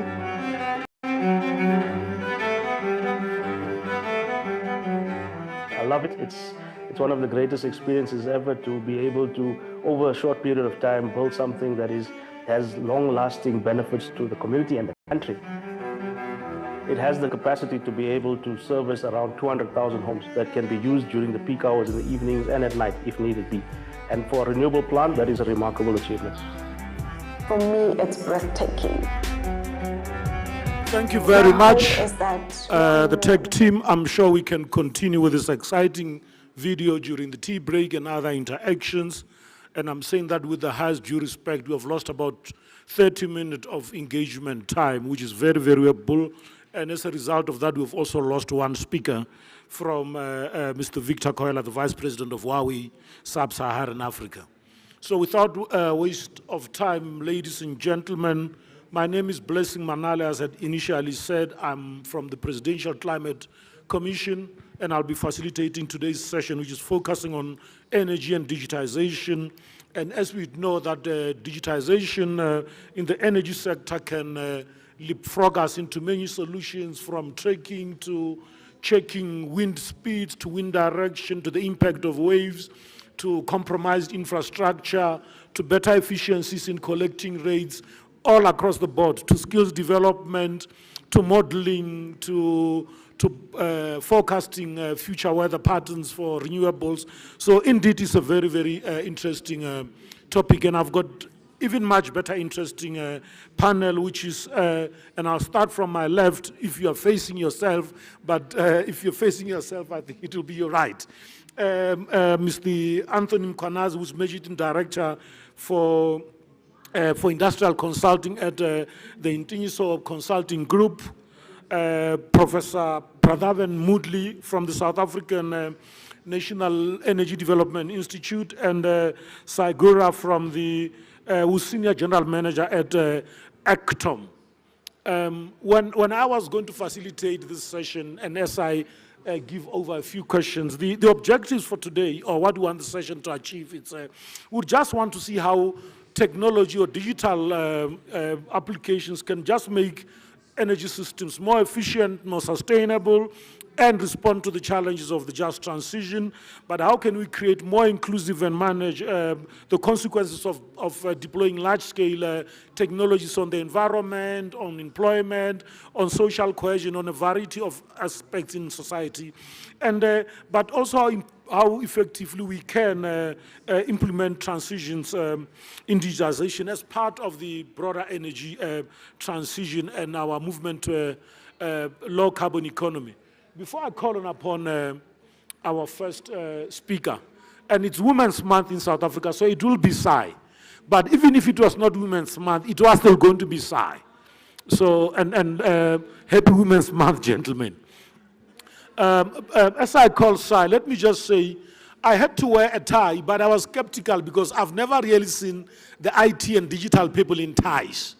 So it's for the first time I see somebody in the IT space, in the digital space, wearing ties. You know, the other guy that sometimes is South African or not South African does not wear a tie. The one that has bought that other thing. As well as the other campus guy that started that thing also never wears a tie. It's always jeans and blazers. But I guess it's part of the transformation of the digital sector that we go to work with suits and ties. It was jeans and blazers, but we still trust that your insights will not be reflective of how you were. And with those words, ladies and gentlemen, let me welcome Ms. Sai Gurau, Senior General Manager at Outcome, to give us just an opening gambit about what is the role of digitization it can solve in playing critical problems, but also in seizing the opportunities in the energy sector. And once again, welcome to the BRICS Energy Cooperation Forum, hosted by the BRICS Business Council in its 10th years under the presidency of South Africa for BRICS. Welcome, and Sai, the floor is yours. Thank you. Thank you. We can clap for her. It's great. Thank you, Blessing, and good afternoon, everybody. So I think especially in South Africa, we have evolved quite a bit in terms of digitalization of where we are in the energy sector.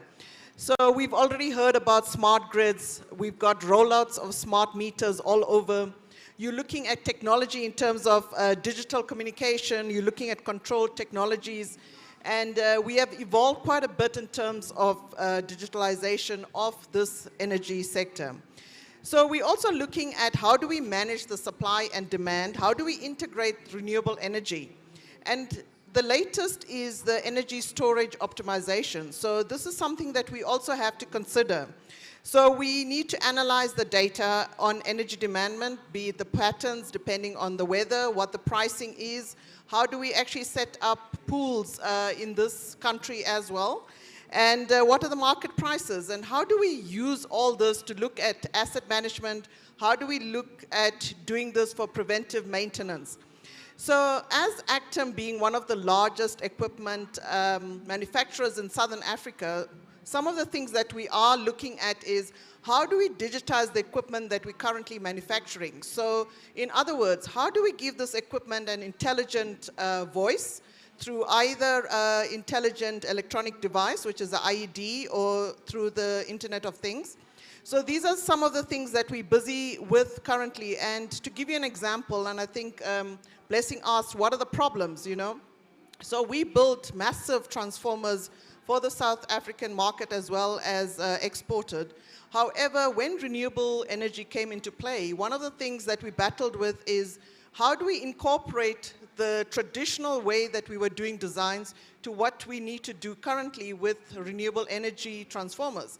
And we were burning out transformers. We did a learning curve where we started monitoring the transformers. So we developed a in-house condition monitoring system where currently we are monitoring our transformers to be operated within the design parameters. So it's to ensure that we also can give extended warranties. So this has actually created a huge demand in terms of the IPPs, where currently we are giving SLAs for up to 3 years to actually monitor these transformers. So these are some of the developments that within Actum ourselves that we're trying to develop to be able to digitalize actually the equipment that we currently manufacturing. So by doing this, we can give extended warranties now. So these are some of the things that we are doing. And we also incorporating the IoT devices into our designs before we actually even sell our transformers. And this helps us with our manufacturing as well as optimizing the operations for it. So we can enhance efficiency and support the integration of renewable projects as well into what we're currently doing. Thanks, Blessing. Thanks. I'll come back to you after a minute or two, particularly around the impact, and I think that the gentleman could start also responding to that. The impact on unemployment and jobs. In the past, I'm sure if a railway line or a telecoms line was on, you'd get on a horse, ride 50 miles, checking where the disruption has been connected and get paid $1 or a dime. So I mean, what are the implications for the kind of digitization on job creation, on unemployment, and maybe so consulting would come with that. I mean, do we see the impact on the labor market, on new skills in terms of digitization and monitoring energy infrastructure, or even broader utility infrastructure, whether it's telecoms or water? Yeah, thank you very much, moderator, and greetings to everyone. Yeah, just looking at energy transition holistically, what we find particularly in South Africa, there's a lot of intake on renewable energy sources such as solar and wind, etc. But very little is being done on, for instance, on biomass. Yet biomass has a huge potential to have much needed positive impact, to yield much needed positive impact on job creation. Biomass source is primarily agriculture based, and we know that this is the sector as a country that we excel on. We strongly advocate more effort and more focus to ensure that this area is looked at actively.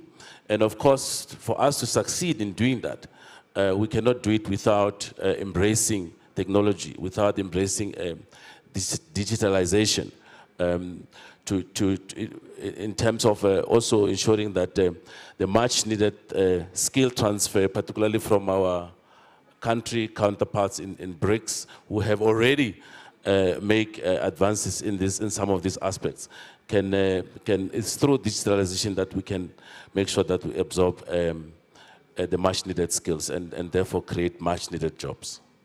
Thanks a lot, Tony. Well, I think I like your link about biomass, and that for me links between digitization and indigenous knowledge and indigenous forms of energy, because, and I'm sure we can use technology to trace where most of the dung is, where most of the wood that is not necessarily affecting food or deforestation is, and probably harvest that. Maybe that's where the link between biomass and digitization comes in. But I'm from a past of a very strong environmental background, so I don't want you cutting every little tree in the country and calling it biomass, but we'll come to that. Sanedi, what is the thinking in the country?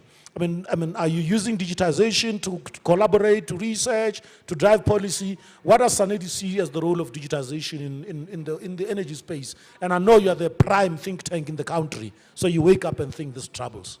Absolutely. Okay. Thanks so much for that question, panel chair. So we do think, as part of this transformation from a high hydrocarbon energy system to a lower carbon energy system, digitalization is intimately involved in this transition. And maybe just case in point, we come from a past of about 13 power stations, and it's very easy to manage 13 sources of energy. Now, when we start deploying all of these renewable types of technology to complement and enhance our energy system, over the past 2-3 years, we've got 4.4 gigawatts of rooftop PV installed, and that's on almost every person's house. That means you've got millions, literally millions of sources of energy, and we need to understand what do they produce. We need to forecast when they are going to produce. We need to forecast when they're not going to produce, so that you can start up other sources of energy. So digitalization is going to be intimately involved in our energy transition. It's also going to be intimately involved in the energy consumption. So different types of customers, whether you're an industrial customer, mining customer, residential customer, we should be able to understand your usage patterns. We should understand that consumers are no more consumers, they're prosumers. They produce energy and they consume energy. How do you manage that? How do you manage that dynamic nature of that industry? So when we get up every day, we think about digitalization, we think about how do we evaluate these technologies, and how do we provide input into policy to say which technology should we deploy, with its smart metering, with its clever sensing technologies for asset management, or whether it's clever technologies for revenue management, which is key and critical to our energy infrastructure. And we give that input. We've recently published the South African Smart Grid Vision document, and in there we talk about over the next 7 years, 3 key priorities. 1, asset management, and using digital technologies for asset management. 2, revenue management, and we see how significant the revenue management challenge is in the industry. And then the last one is getting our grid modernized to incorporate things like electric vehicles, things like rooftop PV, storage, and all of these wonderful new technologies and services like demand response and energy trading into the future. So we think it's very exciting and it should be intimately involved in the transition plan. Thanks very much. I want to go to my audience, but I'm going to ask you each a question that's similar. And as you speak about being able to manage grids and microgrids, the country is becoming like 1 million little power stations with all the solar panels. But what I like about it is because I can now switch off my daughter's plug from work. When I can see that she's been on television, I just get into a tablet and switch off all the plugs and leave the geyser and the stove and probably just the lights. And I think that is helping us to control consumption. But my question is, what are the policy challenges? Municipalities don't want to go into digitizations, the cost of procurement, how procurement is done in government, what does it mean for revenue sharing, what does it mean for transparency, how does digitization protect consumers? Because people are actually even saying, what is digitization? If I leave my home, it means that SAI knows that I'm not at home for the next 2 weeks. So how do we protect consumers, and what are the policy instruments to make sure that there is bigger intake, both at a local, provincial, and I'm happy about speaking about EVs. I'm thinking of municipalities trying to put up all kinds of charging stations that they don't know where they are. So, what are the policy constraints, and what are the people issues? What are people worried about, or what do you think people should be worried about or should be looking forward to? I think in terms of digital transformation, it's something new in the country. So a lot of the policies are fairly new as well. So these are some of the things with policy and regulation is it's a very important consultative process. So if you involve the people in terms of developing the policies, you have the ownership and the buy-in from the people. So these are some of the things that we need to look at. And obviously, I think you touched on the issue of privacy and security. These are very important things to look at as well. So if you don't want to be seen when you're out, there are ways of encryption and actually making sure that you are not seen on the network. So you have public domains and private domains as well. So these are things that they need to talking about local, provincial, and national level, this is something that we need to have working groups on so that we ensure that we are part of the policies that are made in South Africa and that we are able to involve the right policymakers and role players to ensure that we have the participation and the ownership so that we build it actually together to ensure that there is the buy-in. Absolutely. So a very, very important question. So I do think that policy and regulation is really, really critical in this transformation journey. And we're very excited that the latest version of IRP is going to be published in the next few days. And I think that's going to give us a lot more direction. But beyond that, in terms of policy and regulation, is that we need to then delve into the next level of detail around policy and regulation. And in the case of digitalization, what digital technologies do we need to implement on the transformation, on the integration of renewables, for example? What are those key technologies? There might be phasor measurement units and the like that we need to implement. What I do think is that that policy document needs to turn a roadmap, an industry roadmap, with key milestones and critical milestones that will give direction to all sectors in the industry, so that we don't become an industry that's a start-stop industry, and whenever there's a crisis, we kind of turn to technology. We need to be planning for this. We need to know that there's going to be hundreds or thousands of PMUs that's required. We need to start up local manufacturing businesses around that. And we can take a leap out of many of the member states in the BRICS countries. They've done it really, really well, where they look to start up local industries to supply their energy sector well in advance before the demand comes. So in 5 years' time, we know that renewables, 3 gigawatts of renewables is going to be coming. We need, 10,000 PMUs. We start up that industry for that 5-year plan. We create the jobs, we create the manufacturing plant, and we get that implemented. So in terms of privacy, I think that's really important. I think it goes together with things like cybersecurity and so forth. there's lots of lessons we can learn from a very mature defense industry. That's where they're very, very advanced. But we've got, acts like the Papaya Act that does protect people. It also creates, all of the data has to be within the borders of the country, which means we're going to need a lot of cybersecurity and, type of skills to support all of this data, the integrity of the data, ensuring there's no breaches of data and so forth. And these are some of the steps that we need to implement as the industry around using digital technologies for this energy transition.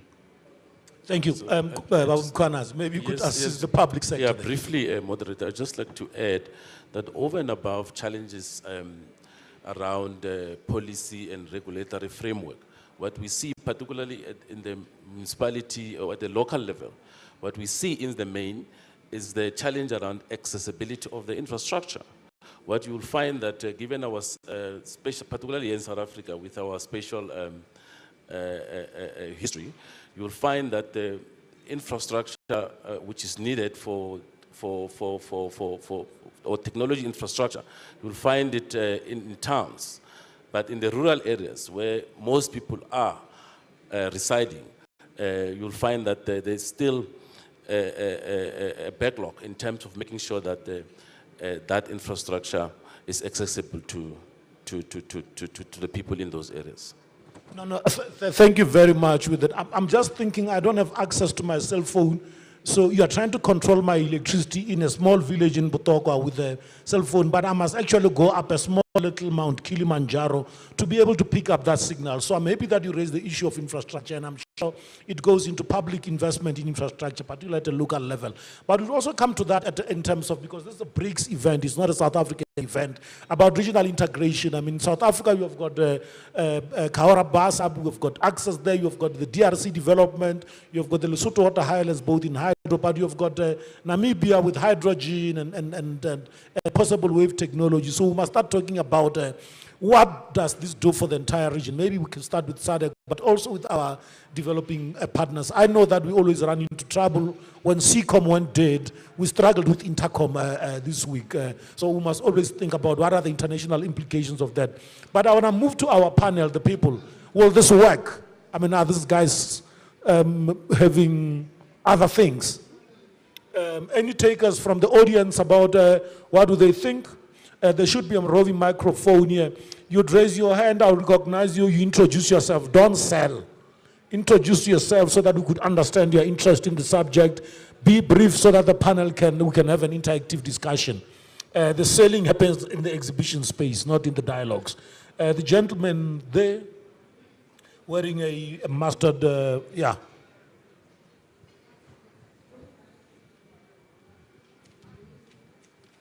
I can quickly give you a rundown for my mic. I'm not that old yet. Good afternoon, ladies and gentlemen. My name is Oscar. We don't have a feed there. My name is Oscar, and my surname is Mola. My company is Sufficient Grace Trading and the Total Trading Enterprise. My question is that how can we deal with policy uncertainty through all those sectors that we're speaking about? Also policies in technology space, policy in development, policy into financial institution. Because when you are a small SMME, there's a gap, linkage, where there's the corporate, the big corporate, some other don't want to cooperate with the SMME when they got a muscle. And then SME, they don't have a muscle to do that part of job. Collaboration, how can we get the collaboration and so policy looking to accommodate? No, thank you very much. I was not coming to intimidate you. I didn't want the gentleman to take a long walk to that stand. But you can proceed. Thank you very much, Oscar. You could keep the mic just on the floor in case other people want to have access to it. Proceed, sir.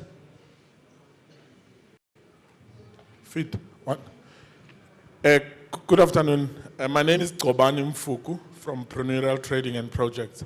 My question is the technology for, the 4 gigawatts that you're talking about that are on all of our roofs are there, but we cannot sell each other. If my neighbor doesn't have, and I've got excess capacity, I'm not able to sell or give to my neighbor, even for free. Now, I know that in India and in North America, already they are doing it. And the legislation allows. And therefore, there's technology that is available there. But in South Africa, there's nothing in that space, and the legislation doesn't allow us. How can you assist us, especially Sanedi? Thank you.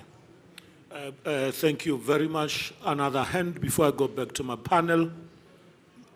It looks like the people are happy with the technology. They are just worried about the laws and the policies. And I don't think you've got to grab Minister Ndabeni or the new minister to court over bandwidth anymore. But I think that there is quite a strong case for policy uncertainty. Maybe you need to come back to that. But also issues of inclusivity. I think the issue of SMME development has been raised quite strongly to say, how can you make small partners participate in the digital space? And I don't mean repairing cell phones, screens, or selling phone covers. I mean real empowerment. Maybe you could come to that as well. But also in the context of energy. The Northern Cape has been developing various projects. Mpumalanga is in a just transition, and some of the concerns are, we are not included, this is not just. As we speak about the policies, let us just speak about the just element in the sector. Is it just? From an inclusivity, participation, and restoration point of view. Thank you, ladies and gentlemen. Okay, maybe on the second question I can respond. So obviously in terms of policies, each municipality at a local level is responsible, and they've got the right to supply electricity, which is in their legislation as well. So in terms of that, they have to have the policy to be able to buy and sell. So even if you have got a PV on your roof, if your municipality doesn't allow you to buy and sell, you're not able to sell to the customer, and that's exactly what you're saying. So there are metros that are already ahead in terms of the policies with regard to this. So for example, Ekurhuleni has got a policy in place where you can buy and sell. So I think it's just a matter of time in terms of the development. With regard to the technology specifically, there is bidirectional meters that actually can do this. So it will measure what you're selling back into the system versus what you're producing, and you can get credits for that. So I must compliment Ekurhuleni municipality, which is way ahead in terms of those particular policies, as well as I think the city of Cape Town. So these are readily available where you could actually implement such things where you could sell to your neighbor. So it's just a matter of legislation, and we're just a little bit slow in terms of that. But I think we've taken your point in terms of we can look at the other BRICS countries where it is working perfectly well, and where, especially in our country where we have load shedding, that we can actually do something about it. Thanks. And just to add to my colleague's response, so I've been part of some engagements with the AMEU, which is a forum for all of the municipalities in the country, and they've been very actively talking about feed-in tariffs and so forth. It must be mentioned that, you know, it is highly reliant on digital technology. So you need to have a very clever, smart meter to be able to measure when you are feeding back into the grid and when you withdrawing from the grid, right? And things like energy trading between neighbors is certainly a very exciting service that should be available in the near future. So one, you do need technology, so it measures when you're doing it and in terms of feeding in and then consuming energy. The regulation is not that difficult. Essentially, I think most municipalities are just, I think, got the biggest challenge of rolling out the technology. The regulation, they are talking about it very actively. They are discussing it. They are excited about that because, you know, if those electrons start feeding into the grid, it will significantly change the landscape. It will help with things like energy security and at some time periods where we won't have things like load shedding. So it is definitely on the cards. It is critical on the technology, and most of the municipalities that's participating in the AMEU are very, very, I think, talking about these types of services, feeding tariffs and wheeling and all of those good things. So we're hoping that we'll use the experiences from our other member states, pair that up with the technology and offer the services in the near future to all South African citizens. Thanks. Kwanazi, do you want to say something, or you think you've said enough about the policy challenges? Yeah, well, of course, I think what will be needed the most to enable things like energy trading amongst the citizens is to ensure that there's uniformity across the board. For instance, if the smart metering is the way to go, that needs to be developed in a manner that all municipalities are able to find themselves in that position on the same basis. That again speaks to inclusivity that I've been referring to, because you don't want to find a scenario where in some parts of the country people are able to do energy trade, in some other areas they are not able to. So those are some of the challenges that we need to look into.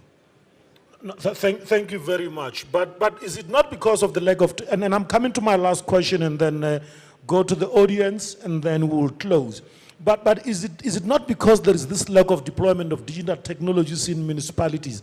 I'm thinking with 4,000 solar roofs, with a small little municipal van having to drive around, having to count every little house with a rooftop, instead of doing an aerial sensors with a drone and being able to pick up that information, feed it into the city engineers' information, they're able to know who's already ready to sell. But can the public sector afford the digital installations as we offer them? I used to work for the capital city, and one of our biggest scandals was the deployment of smart meters. And if you read news, you know about it. I tried to spin that until I changed jobs. But can municipalities and can the public sector afford digital technologies for energy? Or can even South Africans, I mean, are we really paying for the SIM card, or are we now paying for the electricity when we use these technologies? Gentlemen, ladies? Okay, I think you're quite right. Unfortunately, a couple of municipalities have been dragged through the mud in terms of the deployment of smart meters, but I think it is a starting point without which we cannot actually deploy the digital transformation. So our first step would be to deploy digital meters into every single municipality. And I think the other quite important thing is we've got to have open platforms and be able to also share the data, because without being able to get this data in, it is not going to lead into us actually analyzing what the digital transformation is happening within the municipalities. So that is something that we need to look into as well. Prof, what are the trends? Are we selling energy, or are we selling data now in the sector? So, yeah, it's going to be very, very interesting and far more dynamic into the future. Energy is going to be highly reliant on data. Data, like the time of use, is going to be very, very critical into the future. And maybe just to talk about some of the points that you've just raised a little bit earlier, is that things like the transformation and in Mpumalanga, which is very, very critically affected by this transformation. We know that there's no significant amount of renewable resources, whether it's solar or wind in Mpumalanga. But there's certainly a lot of skill there, and there's certainly a lot of ability to maybe transform that province to be the key manufacturing hub of key components. It might be meters, it might be inverters, it might be some components in a renewable supply chain, and supply the rest of the country. And when we start thinking along those lines, we start creating big industries, we start creating a very high demand for key critical skills, and then we start bringing this transformation journey to become very, very much inclusive into all citizens' lives. I do believe that if we do localize some of these technologies, whether it's metering, whether it's inverters, or whatever the case may be, it will be accepted by our constituents in South Africa and all of the customers in the energy supply chain. We also need to transform the way we think about these digitalization technologies. It's not only for the city planner. It is also for the consumer. So if I've got a smart meter installed in the city, when there's things like load reduction or load shedding, why don't I get a message on an app on my phone? It's the technology is there. Why are we not sending real-time energy consumption data to our customers to make them far more informed in terms of how their consumption patterns are in fact impacting their monthly bill and so forth? So those are the things that we need to start looking at. Different stakeholders' perspective. We need to start thinking about how do we localize these technologies. It's about manufacturing, it's about commissioning, it's about maintenance, and it's even about decommissioning. I think key things around digital technologies, very different from the traditional energy technologies. Most technologies in the energy space last 50 to 60 years. Digital technologies literally last about 5 to 6 years. So every time you deploy, it'll last for 6 years, and then you need to decommission and redeploy. So we need to start creating sustainable value chains for that purpose. Thank you. Anthony, you being in the consulting space, I'm sure you advise a lot of governments, locally, internationally, and regionally about the efficiencies and about the cost of these, technologies. What has been your experience? Do you find your customers saying that it's efficient, it's affordable to use data and digitization as mechanisms of managing energy, or are you not finding that in your space? Are we worried about bread and butter issues still in the world? Is it cost effective from the clients you've interacted with, or is it one area where you're thinking to advising on? What we are seeing in the main, in terms of particularly in the public space, and municipalities being in a position to accept or absorb technologies in their space, the issue is not yet so much the cost or the questions around the effectiveness of such technology. I think all of that is understood. But as I said earlier, there are still basic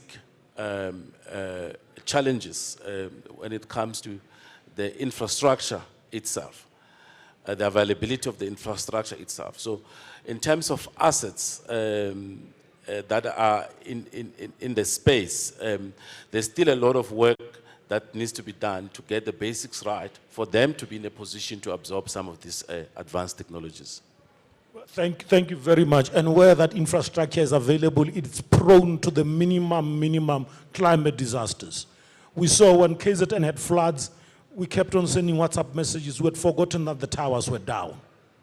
So except the infrastructure not being there, where it is there, it is sometimes prone to climate disasters, probably caused by past unsustainable energy consumption patterns. So as you speak of, or it does not become accessible when things go wrong. So indeed, the issue of infrastructure, particularly in rural economies, in developing countries, not only in South Africa, in India, in Central and West Africa remains a challenge. And we need that to send money, we need that to pay our bills, we need that to buy more electricity. But when the data networks go out, you can have money to buy electricity, but it keeps on saying meter not responding. I'm sure a few of you have experienced that. But let me go back to my audience for the last time and say, anyone would like to just ask Kuovadis, what next for the BRICS countries and our other developing partners for using technology and digitization to advance energy security and transformation? Say.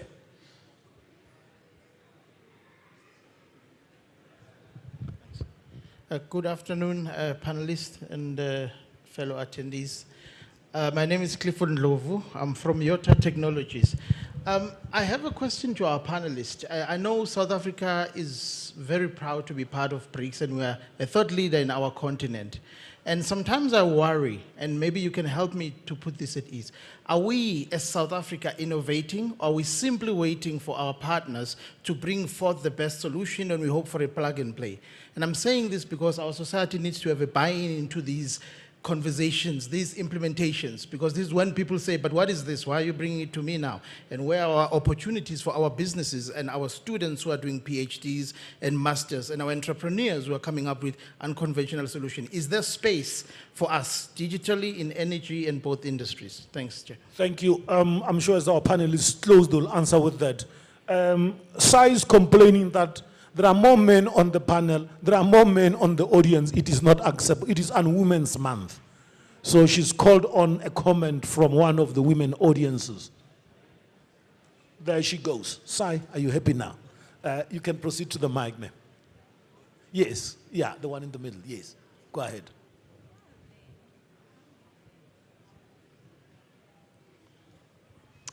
Hi, everyone. My name is Tendo, and I work for Transnet. So my question is on digital transformation and its effect on energy efficiency. How can we use that to improve the energy efficiency of the country? Is South Africa well positioned to become an energy efficient country? That is my question. Thank you very much, Tendo. You see, I didn't bite. The gentleman there, and then we'll come back to the panel with responding to those questions and some closing remarks. Good afternoon, Program Director, panelists, and ladies and gentlemen. My name is Tapelo Maleke. I'm an economic transformation activist from the South African Youth Chamber of Commerce. I'm concerned a bit. I thought we are in an era of transition from talk to action. But the more I sit here, the more I get convinced that we are still trapped in talk shops. And that worries me.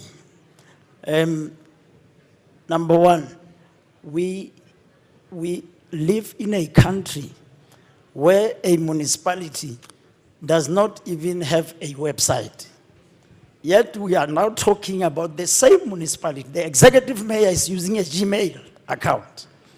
Now we are here saying, the digital, space is there for municipalities. They owe ESCOM billions already. And now when we introduce this technology, we are talking about an additional cost that these municipalities will not afford. So my question is, at what stage are we going to move from talk to action in a manner that is practical? I doubt if there's any municipality in this session as we speak. And we are worried because solutions that we are talking about are solutions that they need to understand and buy into. The last issue is that we have innovation hubs here in the country. And I have visited a lot of them. And incubators that I have visited, they are experiencing this investment from both public and private sector. Now, as we speak about, bringing in the digital solutions in the energy space, where are we going to get these skills when innovation and ICT hubs and incubators are experiencing this investment? And where is the skills pipeline going to come from when we are not investing in these innovation hubs as well as incubators that must at least produce techpreneurs who will then feed into the energy space? Thank you very much. Thank you. Those were quite interesting. You are aging gracefully, Tapelo. And I can put my head to the block. Tapelo is still youth. My panelists, as you answer these questions, what do we take to Moscow? What are we taking to Brasilia? What are we taking to Mumbai? what are we taking to Shanghai? Or what are we getting from them? What can we exchange with these capitals in terms of metro development? I mean, I've been to a few of the cities who are the BRIC partners, and I've seen, a train gets delayed because they know that the electricity is off there. So the transport people talk to the electricity people, not like, I don't want to mention, where we are stuck between Mabopane and Soshanguve and Pretoria because there's no electricity and you can't make it to the city center. But as you conclude with responding to the questions, you could also just tell what can we learn and what can we share with our developing partners in the BRIC Forum. Thank you. Thank you. So in closing and trying to answer some of these questions, I think we are in the era of digital transformation, and we don't want to be a Kodak where we left behind and everyone else has moved on. So I think as a country and as the people sitting here and as the rest of the people in the country, we need to jump on this bandwagon and we need to move with everyone else. So I think you asked the question specifically, what are we doing to develop our own in-house IoT devices, for example? And I think the gentleman that asked the SMME question, how do we as a manufacturer sit with SMMEs to be able to actually develop IoT devices that we don't have to get it from other countries. We can have it here in South Africa. And I mean, we know our equipment, we know what we want out of it, but we don't have that partner that can actually say, this is how we develop an IoT that can give your equipment a voice. So if we partner with the right people, this is something we can develop together. I mean, I come from India, and there, when the fisherman goes out to catch his fish, the moment he's caught his fish, he's already put it on some website and some WhatsApp group. His fish is sold before the boat arrives back on land. And this is where we can go in terms of energy security, you asked me. So if we were to have the entire energy system on a smart grid where we could see where the supply and demand is, and we can curtail the load and we can manage the load, we're not going to have load shedding if we can do this correctly. So these are some of the things we can do within this country. I think everyone's spoken about skills, and there's a lot of concern with digitalization that are we going to lose jobs? So one of the things is we can upskill and reskill the people that we have. So this is something that we can do together, and we don't have to worry about losing jobs, because we need data analysts. We need to analyze the data. We need people that can do robotics. We need people that can do automation. And the list goes on in terms of IT devices. So here we can actually create new skills and create new jobs in terms of what we want to do as a digital transformation. And I think it also boils down to education and awareness. I mean, we got to go on this journey together. ICT hubs, can you imagine if every single town had free Wi-Fi, what we could achieve in terms of data being transmitted, data being received? These are some of the things that are easy wins, low-hanging fruit that we can actually do within our country. So I definitely have hope for South Africa. I think it's just opening up the gaps and the spaces and the innovation. Thank you very much. We have received guarantees that India is still on our corner. Excellent. So absolutely, I agree. I think digitalization is going to be key and critical to the future of the energy system. We should also recognize that most of the youth are very, very au fait with these digital technologies. It's not something that they need to learn or something. It's intuitively part of their culture and the expectations of what any service they have, whether it's a shopping service, whether it is minutes on a cell phone, or whether it's going to be, what is my real-time bill of an energy system right now, is an expectation of the youth. We do think that, South Africans in general are very innovative. Things like prepaid cell phone was invented here, right? And it blew up into the rest of the world. So we need to take the advantage and leverage of all of this innovation culture to bring local South African products in the digitalization space. It's not only about meters, it's about sensors, it's about analytics, it's about machine learning, it's about artificial intelligence, it's about understanding how the South African environment works and creating those digital solutions for ourselves.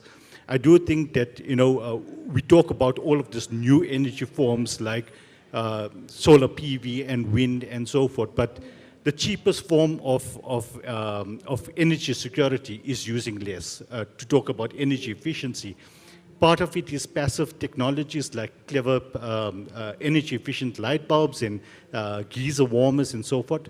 But the other part of it is all of this very clever dynamic stuff that we can do, like remotely controlling heating loads like geysers and so forth. And that's highly reliant on digital technologies. Or when you're going to actually charge your electric vehicle in 10 years' time, do you charge it in peak periods or do you charge it at night when the energy is almost cheap and almost free? And how do you use digital technologies for that energy efficiency application? So we do think that it's an exciting future. We do think a lot of the skills are being prepared, and if we don't leverage on them, we'll lose them to the rest of the world because they come up with brilliant ideas. And let's leverage on all of the skills we have, all of the opportunities we have, all of the resources we have, and then this opportunity of transitioning the energy space in South Africa. Thank you very much, Prof. As I conclude, Moderator, I just want to emphasize that in terms of what are we giving to the other counterparts and what are we taking from them. For me, I think as a country and as a continent, we have the much needed resources that goes into manufacturing the key components that enables digital transformation. So if there's anything that we can give, is those resources. However, it's important that we also position ourselves to be in a position to learn from our counterparts and be able to manufacture most of those components ourselves locally. Thank you. Thank you very much to my distinguished panelists from Ntiso Consulting Group, Mr. Anthony Mkwanazi, Professor Prathaben Moodley from Sanedi, and Sagura from Smart Technologies at Actom. You have been a very great, disciplined, and focused panel. I think that our audience benefited quite a lot from you. Ladies and gentlemen in the audience, the presentations, the profiles, what the organizations do are available on the BRICS Business Council app, both which is Android and iOS.